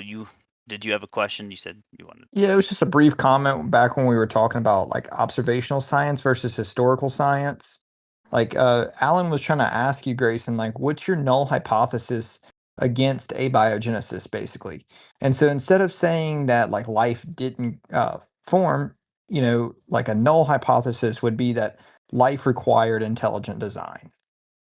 I don't know if you're capable of repeating that or something Either it along came those we lines. know it's here, so either it came about naturalistically by purely undirected processes, or it came about by some sort of intervention, intelligent design. So those would be the two, because you'd have to, falsify the other. And if we know life's here, then there's no way to falsify that. So Like there's no way to even test that. So it's just like you're always trying to prove the null. And then so in this case, I can let you answer, but I was gonna just help you out. sorry.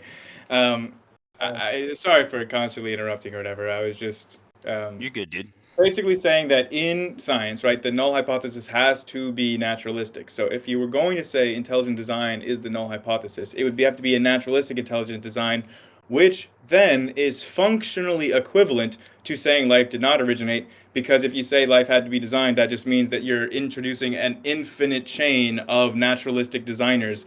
And so that is functionally the same thing as saying that life did not originate, which was my original answer to that question about the null hypothesis. The question about No. why the null hypothesis is not a supernatural designer is because that kind of null hypothesis is not allowed in science. By definition, it has to be methodologically naturalistic. Okay, well, I would like to know what definition that would be. And then also you mentioned like an infinite, list of intelligent designers, and that would just be the infinite regression paradox where you never have an immovable mover. So that wouldn't be a logical way to follow, because there So, has to be some cause to the effect. You can't just have infinite intelligent designers. So if you do research into logic and metaphysics and all these kinds of things, you'll find that there actually is no logical impossibility with an infinite regress. You can find that in the Stanford Encyclopedia of Philosophy under the section of fundamentality. They discuss that there's actually three different equally metaphysically viable alternatives. Infinite regression is one, foundationalism is another, which is like that first cause, and then the third is coherentism, and those three are metaphysically equivalent in terms of their like evidence or reason to believe. Like, none of them is preferential over the others. So, That is the current state of the philosophical understanding of those things you're saying. So just saying an infinite regress is not prohibited by logic, math, or physics. no, Okay, it is illogical. It's not. Yeah, Just it's ask any conventional. logician. Okay, real quick for a point of moderation. I kind of want to go back to the null hypothesis because I feel like that's a very important point that we are kind of glossing over. I just used Grok right now to create a null hypothesis, and Grayson, I just want you to I just want your answer if this is an acceptable null hypothesis for abiogenesis. So, the null hypothesis is the emergence of life on Earth did not result from spontaneous chemical reactions of organic molecules under prebiotic conditions, and any observed biochemical complexity is due to random chance or external factors unrelated to abiogenesis. Would you agree with that null hypothesis? No, just because of the part on Earth. Like, I think that panspermia is not mutually exclusive to abiogenesis, because you could have the origin of life outside of Earth through an abiogenic process. So I would disagree with. What was that, Taylor? That's like begging the question of how life formed, though. Like, you're pushing back the problem. Kind of the same thing you were just doing with the intelligent designer. Like, you still have to tackle how did life originate to begin. Yeah, but that's not okay. He asked me if it was a valid null hypothesis, Taylor. He didn't ask me to make a claim about abiogenesis. So what He would just you? asked me, "Do you think it's a valid null hypothesis?" And I said no, because that null hypothesis could be true, and abiogenesis could still be true, just not on Earth. So therefore, it's not a valid null hypothesis. You see what I was saying? I was not claiming that abiogenesis occurred outside of Earth. I was not making that claim. Original life, in terms of his question, null hypothesis would apply anywhere in the universe. He'd say either original life happened from naturalistic processes or it did not. But Those are the that's two my options. point, Taylor. That's what I'm saying right now. Okay, real That's quick, the point I Grayson. was just making to him about why it's not a valid hypothesis, null hypothesis. Can we, instead of talking about anywhere else in the universe, can we stick to life on Earth just for the purpose of this debate? Sure, but then just change. I don't know, Just but take out the then part it's not. on Earth. Take out that Yeah, part and then just ask again. yeah, just leave out that part. So the And if you emergence do of leave out that life part, did not. Okay, I'll just repeat. So the emergence of life. you don't need to. I can read. I can read. You don't need to repeat it.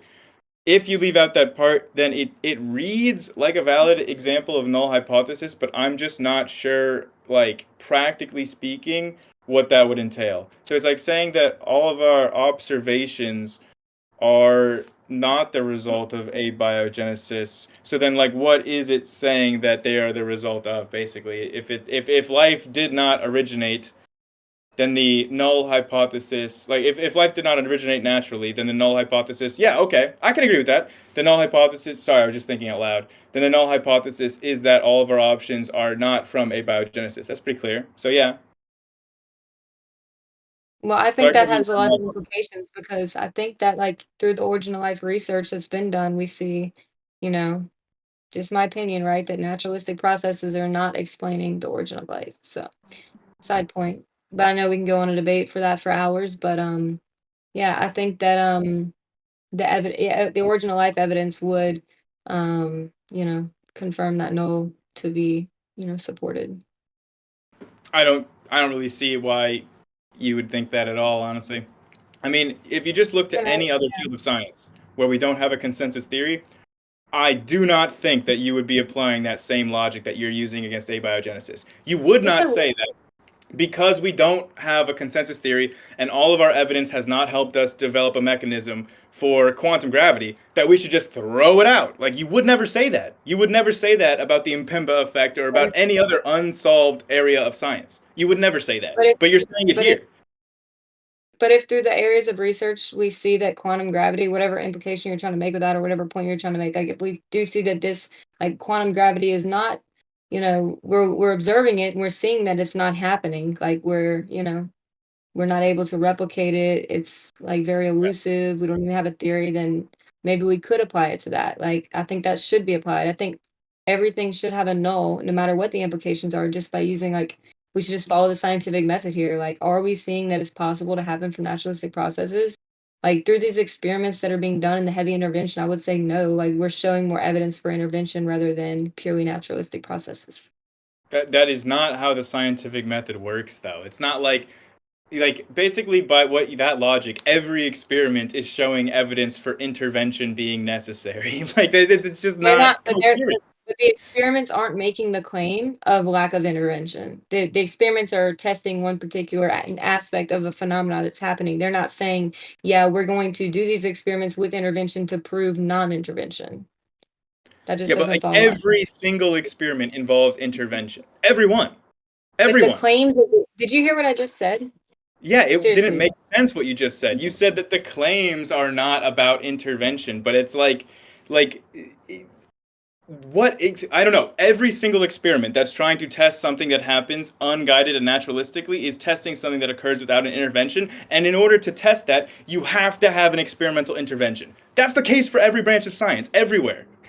But Do for you think example, I'll that give you a more anybody is specific example. unaware that science requires intervention? Do you think that The anyone way is that unaware Taylor of was that? talking just now, it seemed like it, but I don't really think that we needed your point No, of I'm not. moderation right there. I think Taylor can answer for herself. Yeah, I Hold don't on, need it's the okay. snarkiness. I was just asking you a Yeah, question. chill. It's Okay, well, okay. I You don't don't need need to be your snarky. snarkiness. Taylor, get out of here. We don't All need right, you to hold on. bulldoze over everybody and just snarkily reply to everything. I was asking you a simple question to keep the conversation going smoothly. Well, Yeah. you're not, and I really think that you're not helping the conversation go smoothly. I Yeah, would but like that's you as your the fault, moderator. though. That's your fault because I'm not letting Okay, you let me just. bulldoze over everybody, Okay, repeating yourself ad blah blah nauseum. blah. Okay, I would like Gio as the And then moderator, you or go literally back anyone to else. bulldozing over everybody repeating ad nauseum, which is what I'm telling you to stop doing. Just please stop doing that. Don't insult people. Don't tell people they're dumb. I never Just did. speak like a normal person. I am doing that here. Please Okay, let shut me up move and let on. me talk to Taylor. I was Thank you. just chill. Okay, so I was just saying that I know that science requires intervention. I do think that they could set up more prebiotically relevant conditions. Like Miller was all right, like he, if he was to take the product of what he formed in the amino acids and that 98 percent tar and the 2% amino acids and then go move forward with that product without selectively pulling them out and so that would be something that it shows like lack of intervention, right? Where he's actually using the products from the last reaction to apply forward to the next one. But that's I not don't what we're believe that seeing at happen. all. We're seeing everything happening with these pure, pure forms, right? We're ordering pure amino acids, so I think that yes, we do have intervention in experiments, but the experiments are not trying to demonstrate lack of intervention. And the original life experiments are, could be used to imply lack of intervention, but in their cases, they're doing heavy intervention, which they shouldn't need to do. No way. Okay, first of all, the abiogenetic experiments are not trying to show the lack of intervention. That's a false straw man. They're not trying to do that. They're trying to show very specific properties of chemical systems, primitive chemical systems. That's a false assumption. They're not trying to prove lack of intervention. You're just putting that onto them. Like, oh man. Anyways, like But that's not involved. they mention implications for abiogenesis in their, in their discussions and their Mhm. introductions, and I think that's not right. If they want to test like how these primitive reactions could happen, that's fine. But then they shouldn't say that this could be used for abiogenesis research or say that this could give credence to the idea that life could form without intervention. Right. Okay. Well, you'll never find them say this can give credence to the idea that life can form without intervention. That's another straw man. You Okay. will say that this has implications for abiogenesis because after they do the actual experiment, which the goal is not to find out how this could behave in abiogenesis, the goal of the experiment is to further elucidate the chemical properties that they're interested in. Then, when they elucidate that and they get the results of their experiment, which was their goal, then they go to the relevance, the important part of the experiment, where you have to put in buzzwords to get grants. That's how science works, but whatever. You need to then tell why your experiment, which is again a little niche area about a certain chemical reaction, you need to say why that's important. Then you can zoom out and say, well, listen, there's evidence that these types of molecules could be prebiotically relevant. That's not the point of this experiment. That's just mentioning it at the end to try to say, here's why these results are interesting and deserving of future research. I just feel like you're totally mischaracterizing the actual science here. Okay, well, I'm just saying it shouldn't be presented as evidence for abiogenesis. If they Okay, well have, then it's a good thing that it's not. All right, real quick, since we're at a little break. All right, RG, do you have a question? You guys still open to taking questions? yeah, absolutely. Grayson? Yeah, I'm getting tired. It's over You getting almost at 3 that? hours now, but we can keep going. Okay, cool. Just wanted to make sure. Yeah, Alright, Also, I'm just RG? actually I'm doing a little bit more listening. I'm trying to get the best question to answer, for their time and stuff. So I just kind of popped in Wait. to You don't have a Yeah, question I yet? mean, I would. Well, maybe. Yeah, let me ask this question to the loud guy, the guy that. Yeah. Um. So your is it just you need to answer to for any of science's fallbacks or anything? Should there be like a higher power to answer to if things go wrong, like horribly wrong, like they have a lot in the past in science?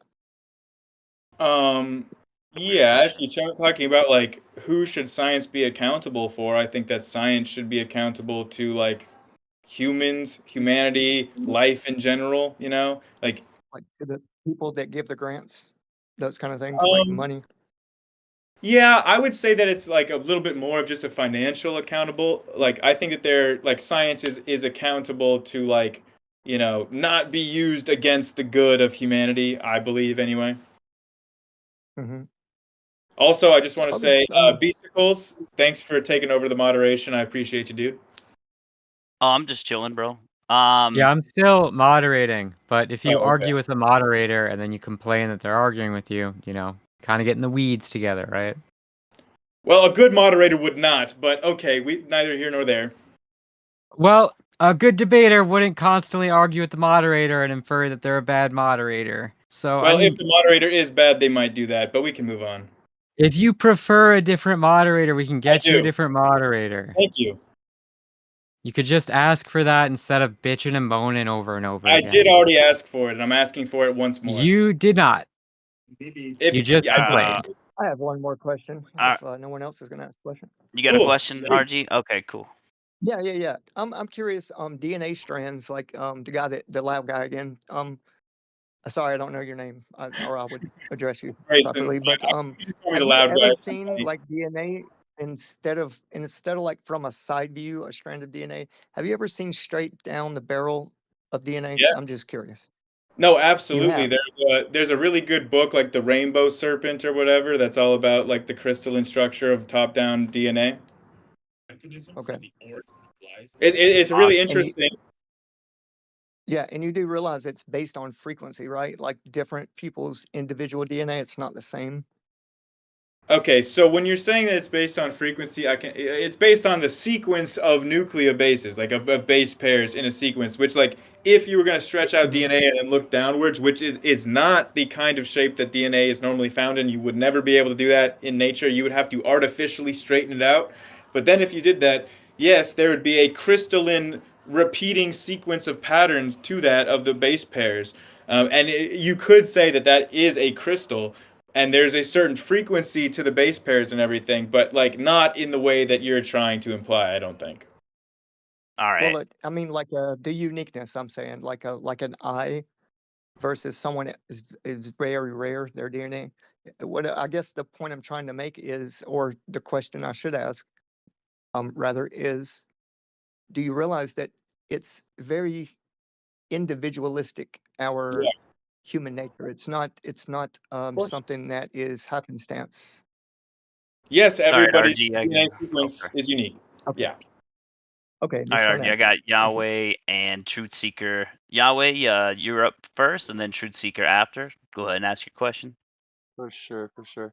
Hey, Grayson, I just wanted to ask as a question of intrigue, because you're making the statement that because an intelligent designer doesn't have a naturalistic hypothesis attached to it, it can't be used as a scientific explanation for the origin of life.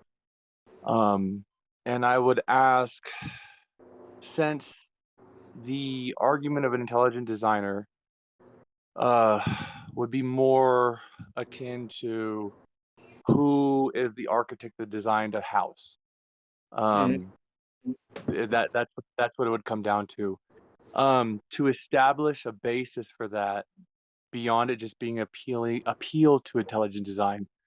Would you agree that the blueprints of the designer would give more credibility to establishing um, the statement of there being a designer?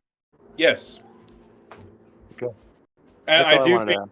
like, to clarify, I do think that you could have, like, you could try to do, like, a naturalistic version of an intelligent design hypothesis. I don't know what kind of falsifiable predictions that would make, but, like, I know that typically intelligent design is not really naturalistic. Like, just in terms of practicality, usually the people that are intelligent design advocates are not advocating for some sort of naturalistic intelligent designer, like an alien or a simulation or something like that. Can I Absolutely. chime in here? Yeah.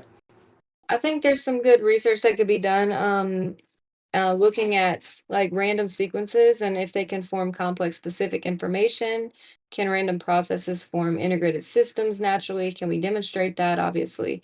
Looking at taking out parts of the cell or parts of the genome, or see how simple of a cell we can form, and like to show that without all these systems there, they would need to be simultaneously formed. Like this could show like some top down approach to a cell. So I think that there is ways to demonstrate like a top down design versus a bottom up and test those empirically. And I also think that um, yeah, there's a couple different experiments, and also in the original life experiments, I think that those all show the need for intervention and planning and intelligence rather than just putting some, soil or hydrothermal vent fluids and, getting them to react and form something meaningful. I think the lack of that happening, and then the comparison of the cell versus other things that are intelligently designed, those are all experiments that can be done.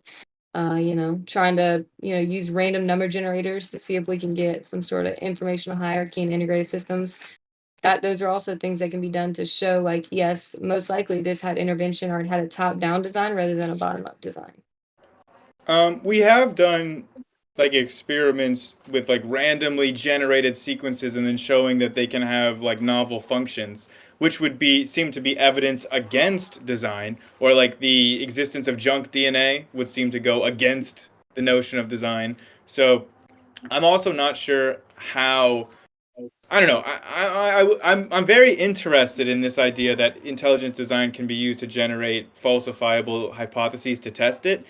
I would be very curious. Maybe we should talk more about those specific predictions, because I'm unsure if any of those predictions would actually be like differentiated lines of evidence for intelligent design. So I just want to mention, I think I know the experiment that you're referencing, the first one where like these random nucleotides can have some like, sort of novel function, and maybe in the future we can get into that. But I do want to say, in terms of junk DNA, you do know that that's kind of been disproven, right? Like Actually, it's quite the opposite. Yeah, it's actually like only like the people that say that junk DNA has been disproven are woefully mistaken, and I'd be happy to provide you like current, up-to-date genetic experiments and geneticists that would be happy to tell you absolutely junk DNA is still real, and the people that say they're not are mistaken. Dan, That's do you a have an point of input on contention. here? Because I know Oh. you talked about the junk DNA. Okay. I don't know if Dan's here anymore. I was gonna say Truth Seeker did have a question, and then is it possible Yeah. to ask one more question after Truth Seeker for both of you? For me, Yeah. actually. Okay, Sure. real quick, Oh, I'll go keep ahead, this Dan. fast. Like junk DNA. So the junk DNA thing is interesting. So some of it might still be like you claim junk, which the definition from my understanding of junk DNA is that it's not transcribed into proteins, right? Is that what you're claiming, Grayson? That is not junk DNA. That's not the definition. Can you That is- clarify? Yeah. So that is non-coding DNA, which can Okay. still have a function. The key thing about junk DNA is that if it does have a function, that function is not dependent on its sequence. So it's either segments of DNA with no function, or with functions that are not sequence dependent. Yeah, Yeah. but What's the difference between a non-coding DNA and junk DNA, in your opinion? palindrome is Non-coding DNA can still have functions that are dependent on its sequence. For example, if it's like a binding site or something like that, there's like that area of DNA is not being transcribed into a protein, so it's not a gene, but its sequence is still important and still selected for. It's not junk. and So so then are what are you CDNs, classifying like as junk? palindromes. I specifically defined junk DNA as DNA who, if it does have a function, that function is not sequence dependent. So any port of DNA, any segment of the DNA that either has no function or its function is not sequence dependent, that is junk DNA. But that would still be okay. So yeah, I agree with that. But the thing is, Like what if you need this filler DNA so you can get these binding sites to be close together that would be regulation for a particular gene? So it still wouldn't be junk DNA because you have to have filler in that place. So no, it would be junk DNA because even though it's filling a function, that function is not dependent on its sequence. It could have any sequence in the world and do that That's function. It not just has to be junk, though. filler. It's needed. It's not Yeah, it junk. has to be filler. But the key thing is why the sequence is so important and why I'm harping on the sequence is because it's the sequence similarities that are preserving the evolutionary relationships in the junk DNA. Even when it's just filler and it could have any sequence in the world and still do that same job as filler, the sequence still replicates the exact patterns of homologies that we see in the genetic component of the DNA as well. The coding So, but and you're the non-coding. acknowledging some function as a filler. Yeah, it doesn't matter as long as that function is not sequence dependent. That's the key. So it's not junk though if it serves a role.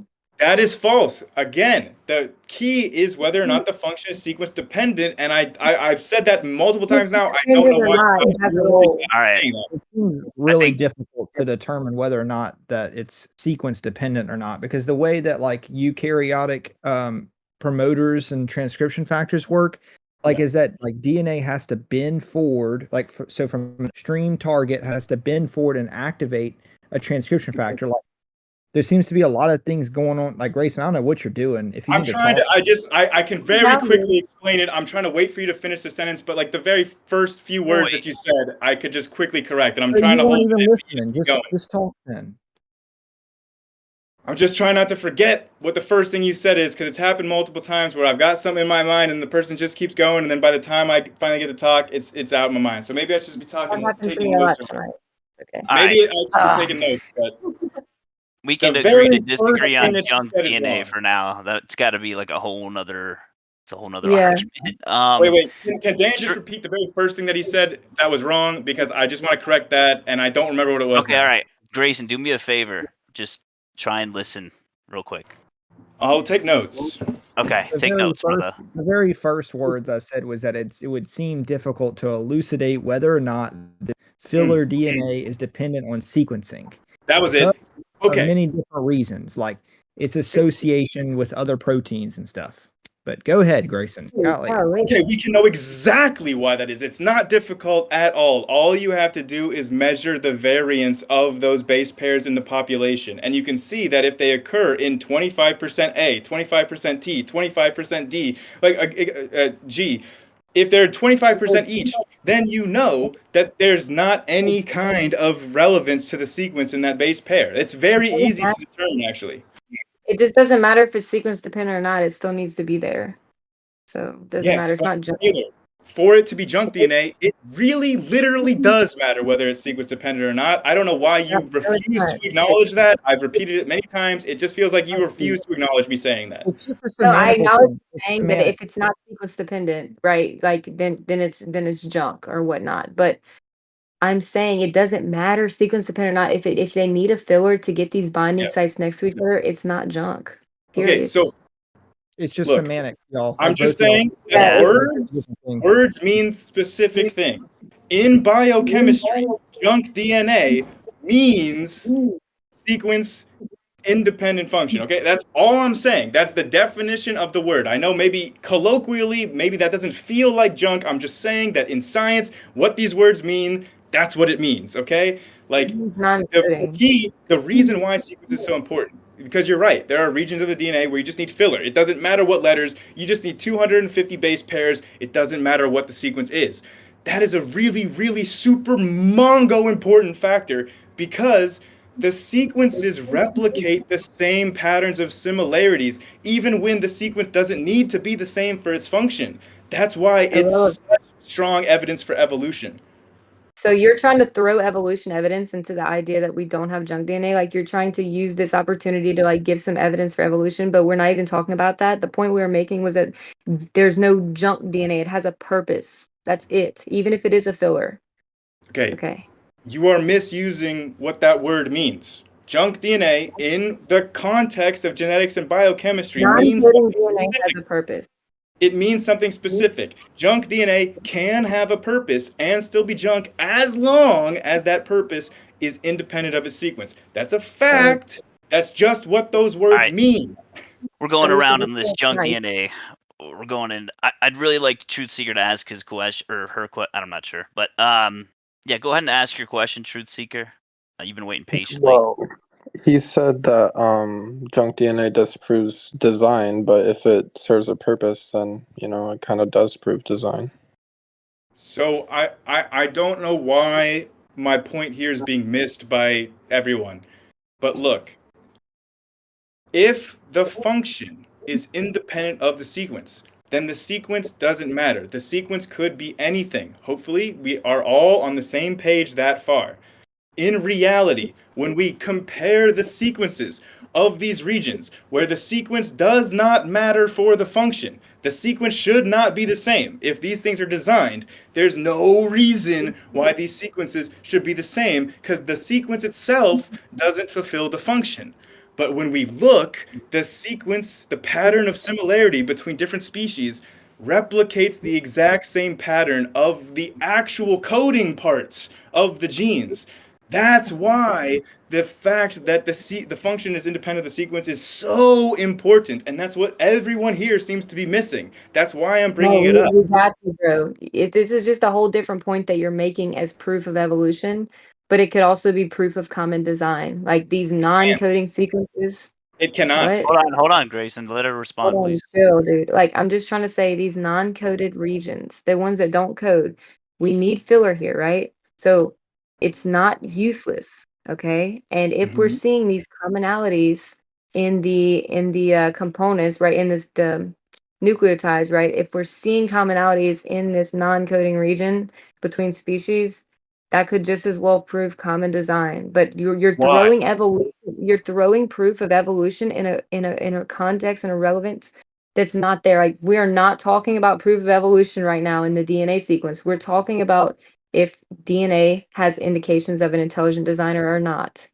So Taylor, commonalities in the non-coding sequences is useless to even this conversation of whether there's junk DNA or not. it's not. If you can explain to me why the similarities in junk DNA, or if you don't like Topic. that term, again, This is completely no off one topic. said it's useless. No one said it's without function. It's only that the function is independent of the sequence.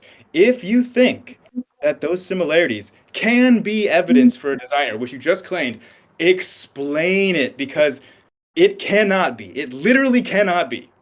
That's How what's could you so say glorious about this is that you just claimed it can be, and it's the exact No, I opposite. So didn't. I'm saying, first of all, this is off topic. Second of all, it doesn't, you're doing like this, like kind of like this post diction. We're looking at it after the fact and making assumptions. Like, this is ridiculous. And we're not even talking about this. Like, this is Well, off you topic. told me that it was evidence. So how? You're Explain. bringing up some evolution evidence, and we're not even talking about evolution. You said evidence for a And I'm designer in saying DNA. it's irrelevant. I'm We're, saying we're talking about whether there's junk DNA or not, and you thought it yes. was a good opportunity to slip in some evidence of evolution, but we're not You're talking about saying about evolution, the first of all. designer.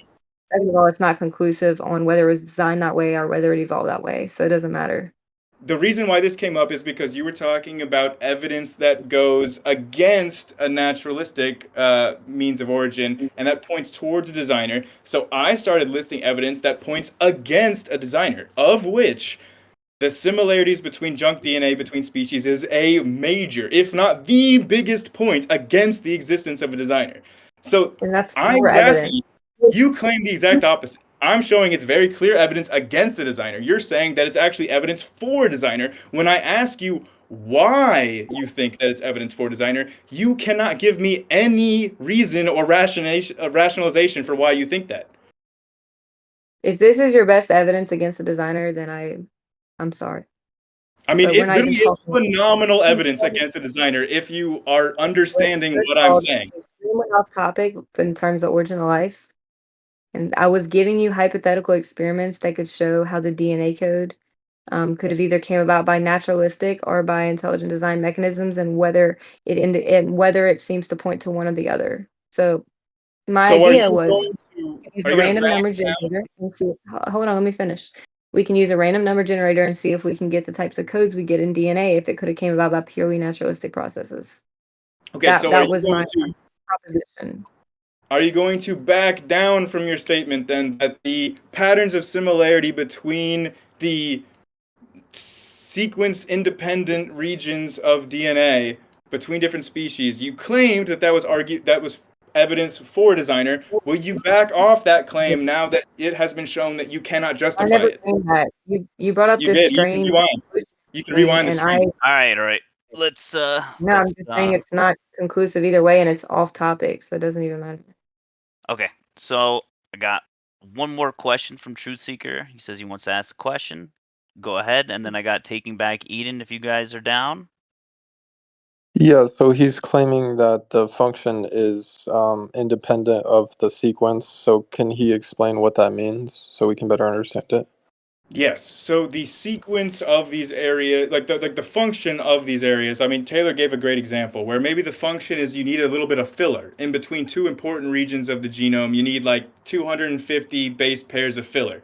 And it doesn't matter what these sequences are. All that matters is that they're just fulfilling the role of taking up space. It doesn't matter A, C, T's, or G's, or whatever the letters are.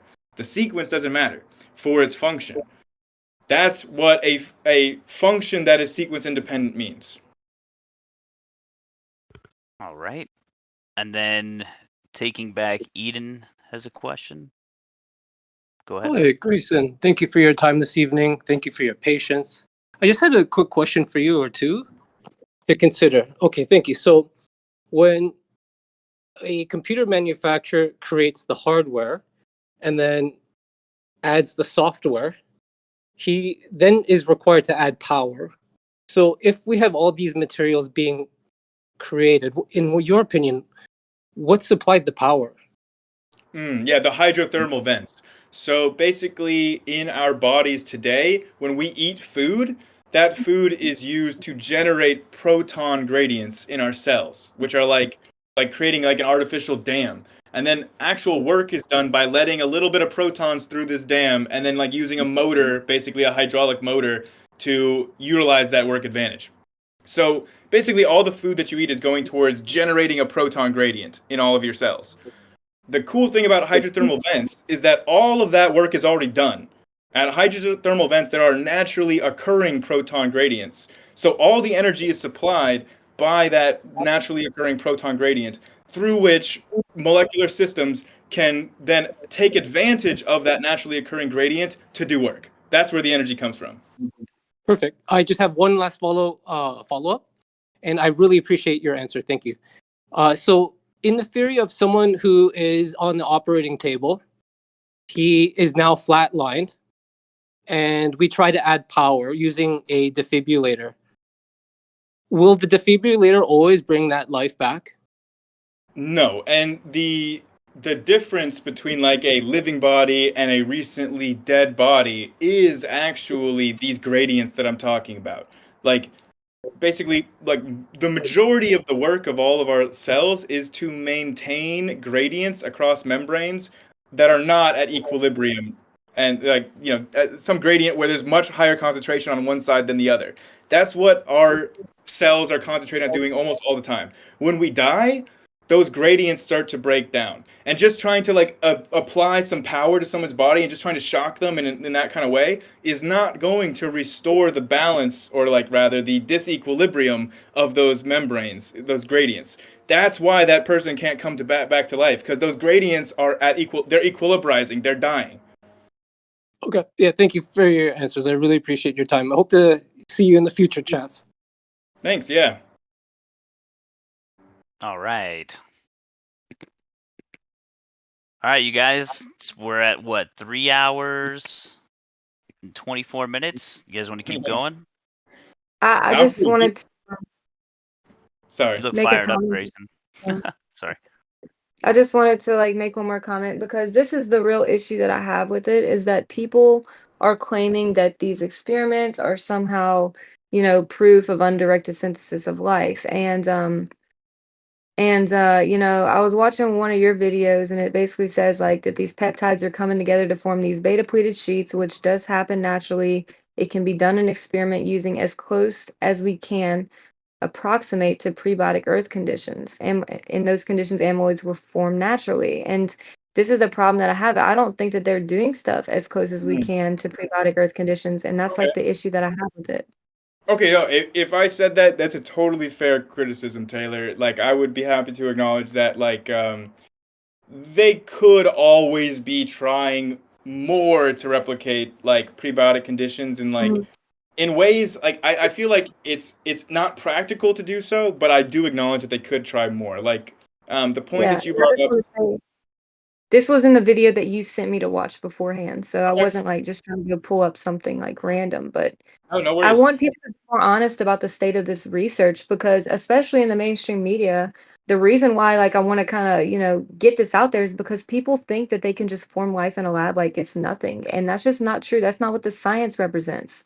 Like they're the headlines on these papers are acting like we have it figured out. Even Dr. Greenwald that you talked to even said that they're putting these headlines like, yeah, we've got it figured out. We've created life in the lab, but we're just not there. And like, I just wish they'd be more honest about the state of the research. And that's Mm. kind of what I have the problem with. So, okay, maybe we'd have different impressions about things because, like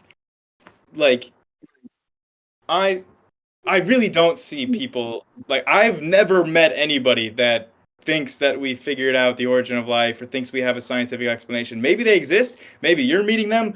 I'm not. Like that I don't know where all these people that are saying those things are. I have not seen them myself personally. Like I don't know what the average person on the street would think, but I think that they would probably say that science has not figured out the origin of life. I don't think that there's a big impression that science has answered all these questions out there. I just don't think that that exists.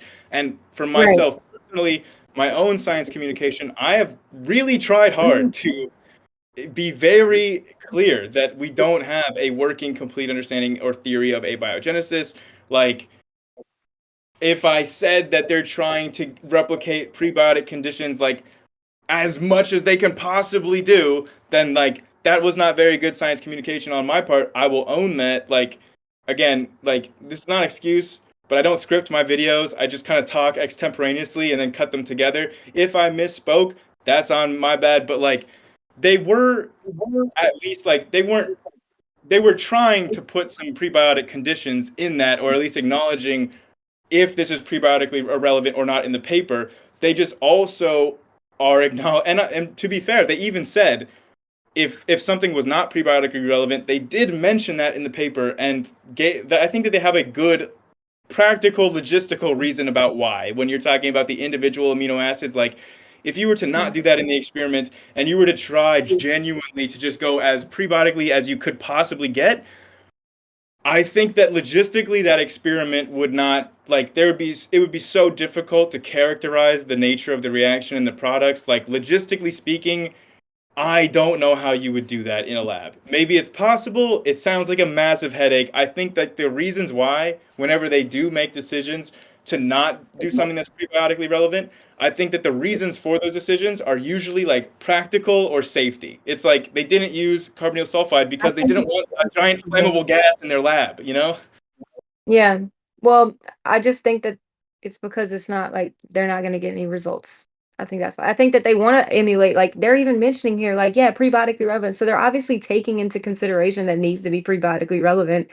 But, so they know the need for it. But I just think that they're unable to, like, because there's so many like things that would have to be different for different parts of the cell. And this is like one of the last examples I just want to give, like, like the phosphate problem, like these free phosphates that we need for, like the nucleotides, but they would cause problems like an amino acid and protein synthesis, interfere with ribosome function, et cetera, et cetera. And then like the different amounts of magnesium you need for these different things. Like, so tRNA needs like a much higher amount of magnesium that could be present in like, near to like DNA synthesis, for example. So like all these like different micro differences in the cell, has a wonderful way of like separating them all and like compartmentalizing them all and having their own, reactions and circuitry that they account for, all these different problems. And so, but in the prebiotic earth, like it's not that it has to be less complex, but it's like the environment has to take up all those things. Like that's why we have to put a lot of pressure on the environment. I just don't think the early earth was the most optimal environment for that to occur in, because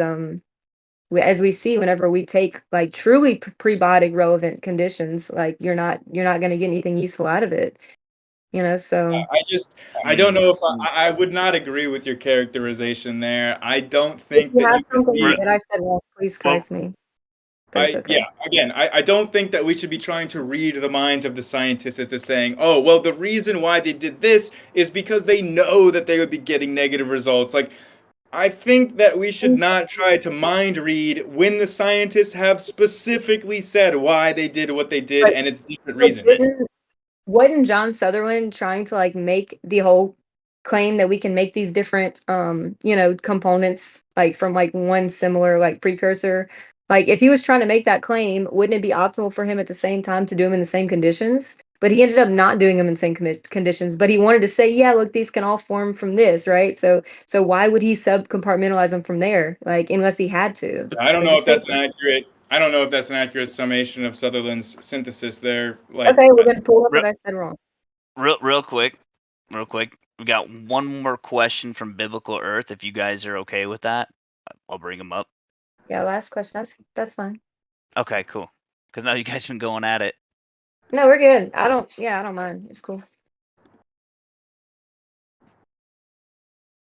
All right, Biblical Earth, you got the floor.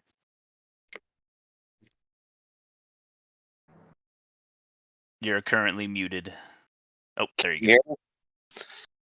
Yep. Hey, so I have a question. Thanks for doing this, you guys. I have a question that kind of goes to the greater point.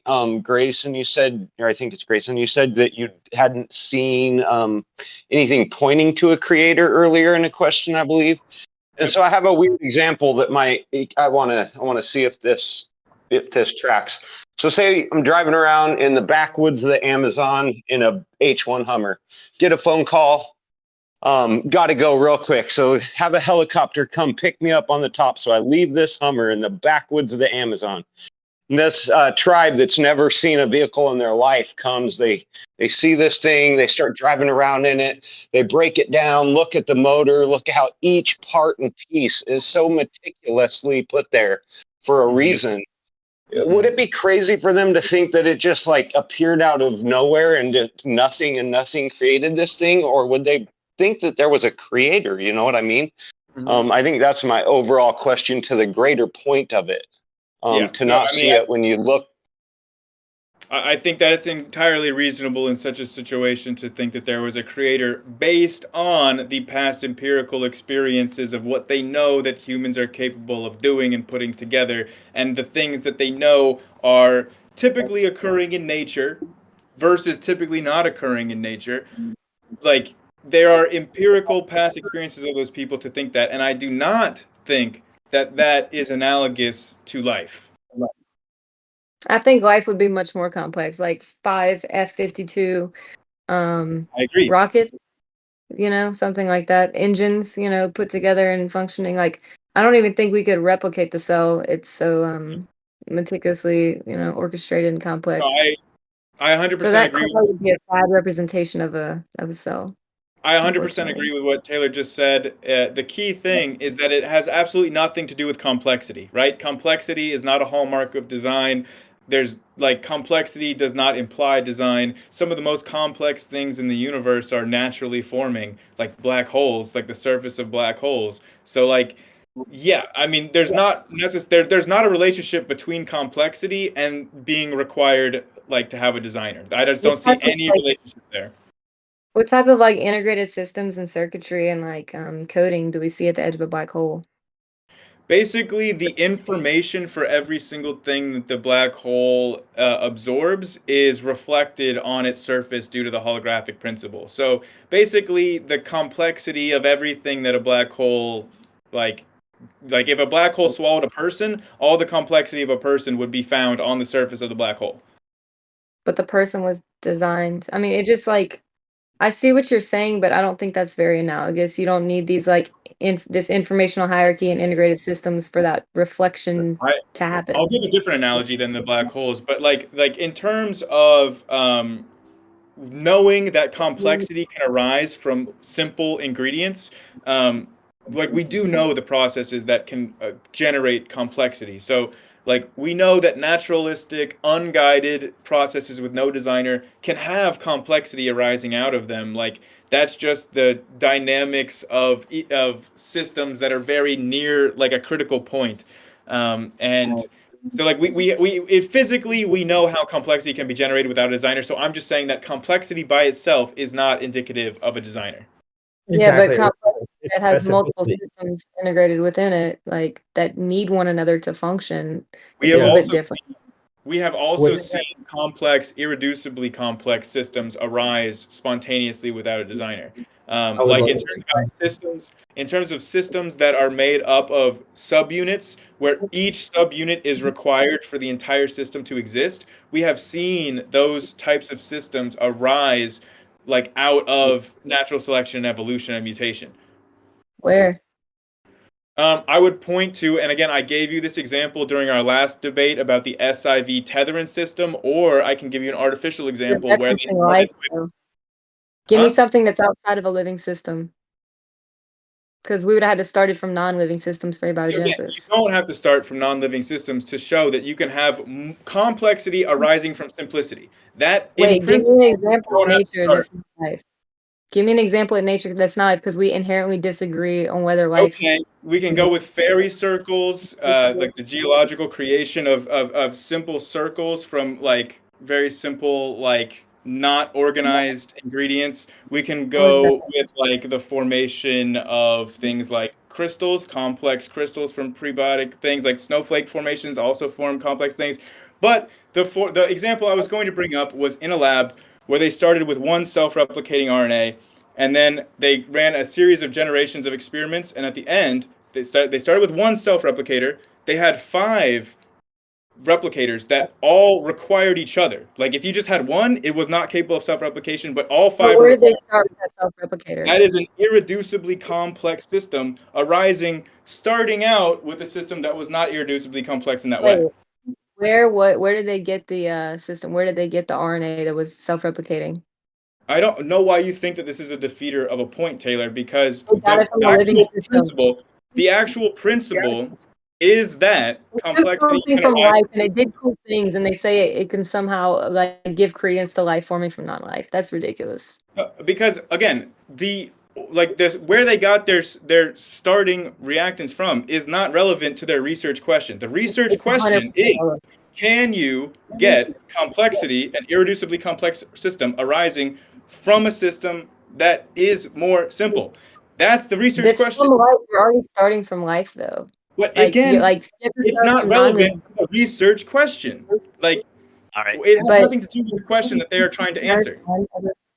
So, but what I'm saying is that, in terms to make this example work, you would need to start with non-living components that form some sort of integrated systems and informational hierarchy, which you don't see fairy circles do, because that's the claim that is being made with abiogenesis, that these sort of circuitries and informational hierarchy can come about purely from non-living systems. And fairy circles don't have those attributes. They might have some circle, which could be some complexity, but what I'm referencing is complexity that requires other systems that have complexity that, basically have these circuits that have to rely on one another in order to function properly. Right, and that's what I was just describing arose without being designed in the experiment. Like they did not design this 5 subunit component system that was irreducibly complex and each subunit needed to be present for the whole system to function. That was not designed by anyone's mind. That came about on its own with just a starting one component system, right? Again, we're not starting from scratch because it's not even an abiogenesis experiment. What are It you is an referencing? experiment. It's an experiment to show that you can have exactly the kind of complex integrated circuit that you're talking about arise from a system that is not that. And The which one experiment are you shows that, and you have a completely non sequitur issue with it. Like the issue of What are you talking about Alright. the replicating RNA? what's You that? talking about the replicating RNA? Yes. Okay, well So- they used an already living RNA for that to happen. They yes, took Taylor. That has RNA absolutely polymerase. nothing to do It with has what no the All right, experiment is all right, all right, all right. supposed to show. Point of I moderation. totally- Point of moderation. Let's go It one has at a no time, you prebiotic guys. relevance, I was gonna say. Okay. All right. I do have a question from Riggs. He would like to pose a small question. It's up to you guys. And also, if you guys want to end it anytime soon, we could do closing statements or something like that if you guys want. Whatever you Well, guys you don't have to feel. push us to end it, beast. No, you guys are talking over each other repeatedly. Yeah, I agree. I don't want to do that. Riggs, Yeah. is it okay if Riggs asks a question? Yeah, go ahead. Riggs.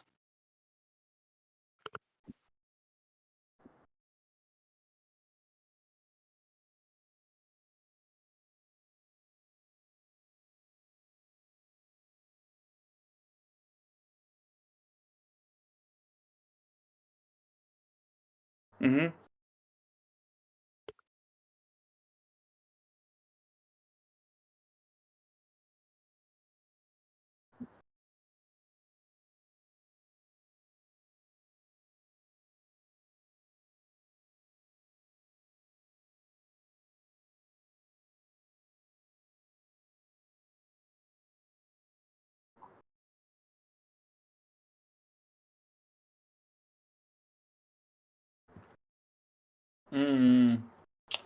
I would say, generally speaking, I don't know how common it is for most abiogenesis researchers. I mean, they're scientists, right? So to do science, they have to be methodologically naturalistic. So even if they have beliefs about a creator, like they leave those at the door. They don't really bring those into their scientific work. So I don't really think that it really impacts the actual science of the origin of life research that much.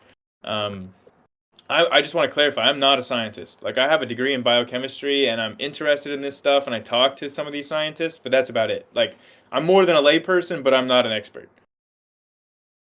And then your second question about would I even I don't know. That's an interesting question. I'm not sure. Like there were some things that I could observe where I would conclude, okay, yeah, God probably did that, right? Like if I looked at the cosmic microwave background and it literally spelled out Yahweh was here, yeah, okay. If I saw that, I'd be like, okay, yeah, God's real. Like that would 100% convince me. So there are certain things that like would just be too compelling of evidence for God to, you know, even have any doubt of. But so far, everything that I've seen about the world around us, the complexity of life and all that, like it doesn't rise to that level to me where I think it even a little bit indicates the existence of God.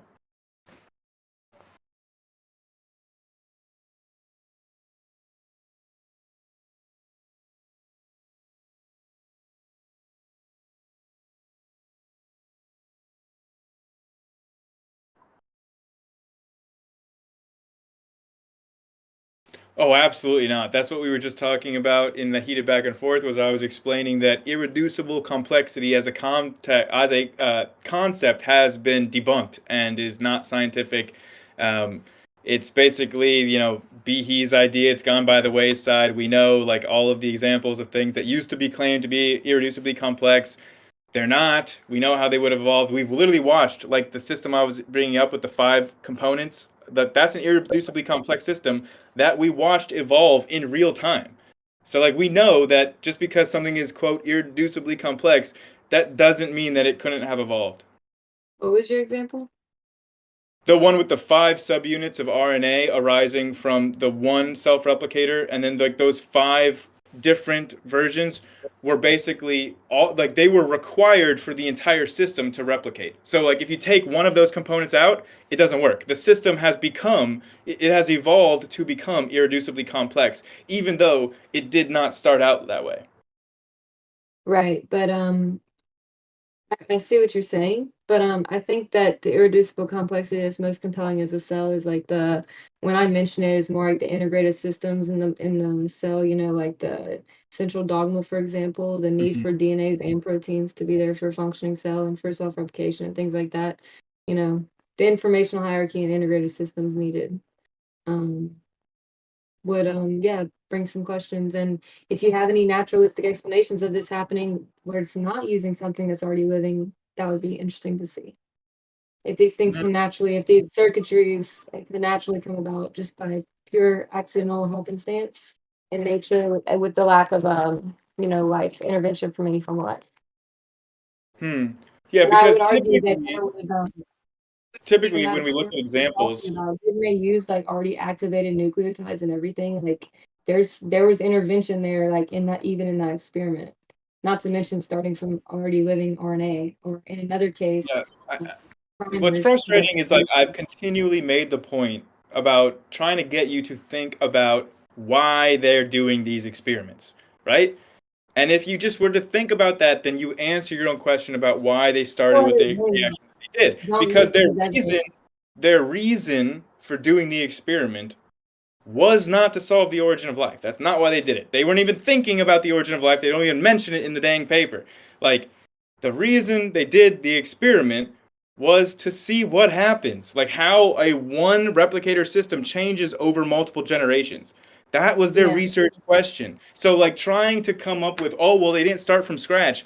They didn't want to, because that's not what they were interested in. That's not what they were trying to show. It's totally irrelevant. It's a non sequitur. That's not what the research was intended to do.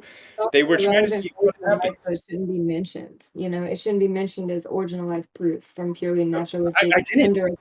That's great, Taylor, because I literally never mentioned it for origin of life proof. So that's awesome. I'm already doing what you All right, asked. cool off for a second. She didn't say that you did that, and we don't need to interrupt She each other did. She implied constantly. it. You don't need to interrupt me okay. constantly. I know you think I'm a biased mod. I know you think that, but listen, we don't need to interrupt constantly. She didn't say No, that okay. you said that. I never implied that you were biased mod. Okay, I said you were a shit mod. It's different. But yes, Taylor was implying that. All right, I'm well, sorry, you don't but that know wasn't what logic participation is. there. You're not a good debater. It's fine. Don't call people a shit mod, man. I'm not calling you names. All Look, right. I think Beasticles is a great mod. He can do this. He's more than capable. There's no Okay, need to well, do this. well, before we choose favorites and all that nonsense, let's we're at 3 hours and 45 minutes. I think this would be a good time for closing statements. What do you guys think? That's up to you guys, though. You're the debaters. Unless you Nope, want to keep it going. That's an excellent suggestion by the moderator. Thank you. Jeremy says 4 more hours. No, Jeremy, go fix the Roomba.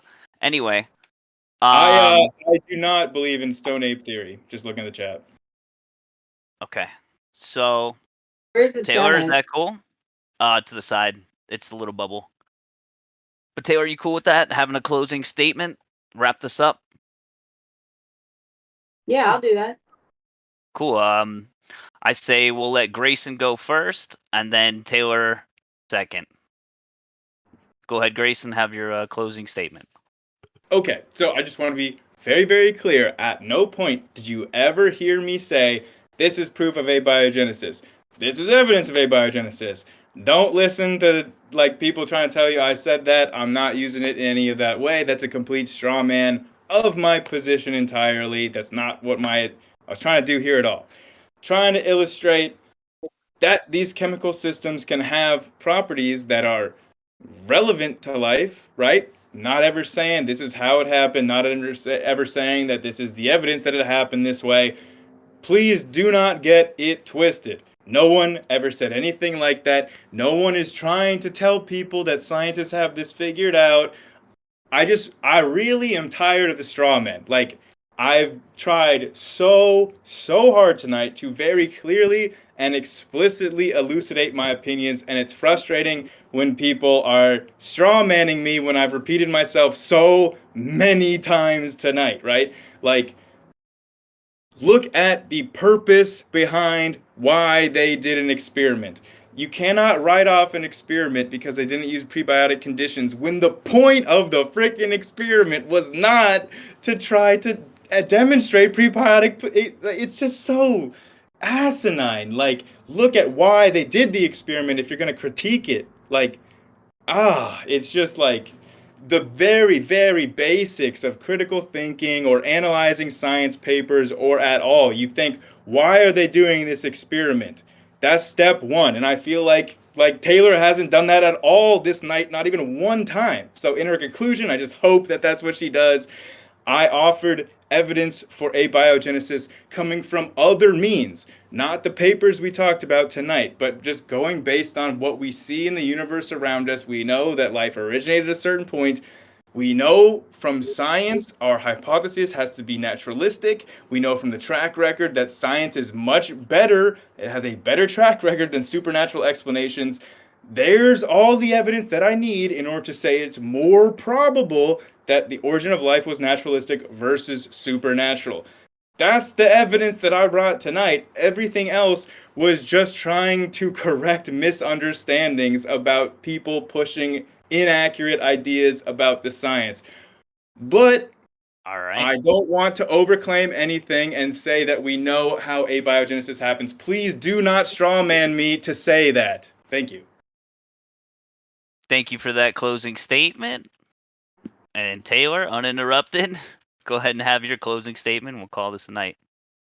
Yeah, so I like how you started out in saying that, you weren't saying that these things were evidence for abiogenesis, and I at least acknowledge you, for making that distinction. I was hoping to get some scientific papers that would be evidence for undirected abiogenesis in the lab. And I think that in order to say that this theory is like, something that should have any sort of value, that we should have those experiments much more from truly prebiotic conditions, to make these assumptions. And I understand that, my opponent has basically said that because everything else has had a naturalistic explanation, that he's, assuming that this will have a naturalistic explanation too. But I think that the evidence shows that the more that we research it, the further away we get from that purely naturalistic explanation for the origin of life. And as we study these things, we see that there's a lot more intricacies and complexities that are hard to overcome, and incompatibilities within the cell that are extremely hard to overcome. Which is why I argued that we would have to do it. That I argued that they had to do it in a stepwise synthesis, because they couldn't do it in a one pot shot, because things would basically interact with each other in a negative way. And I understand that's why they have to make these micro environments and things of that nature. But I think that what the field is just lacking is that, pure evidence, experimental empirical evidence that these things can happen, from truly prebiotic conditions. And that's what I would need more of in order to say that, abiogenesis undirected would be a viable theory. So yeah, I'll just end it there. All right, you guys. That was great. Galatrax, Indio, Jeremy, you guys want to move this down to live stream? Yep, I could move everyone down to live stream. Thank you guys for the debate. That was a intense one. 4 hours almost. Nice.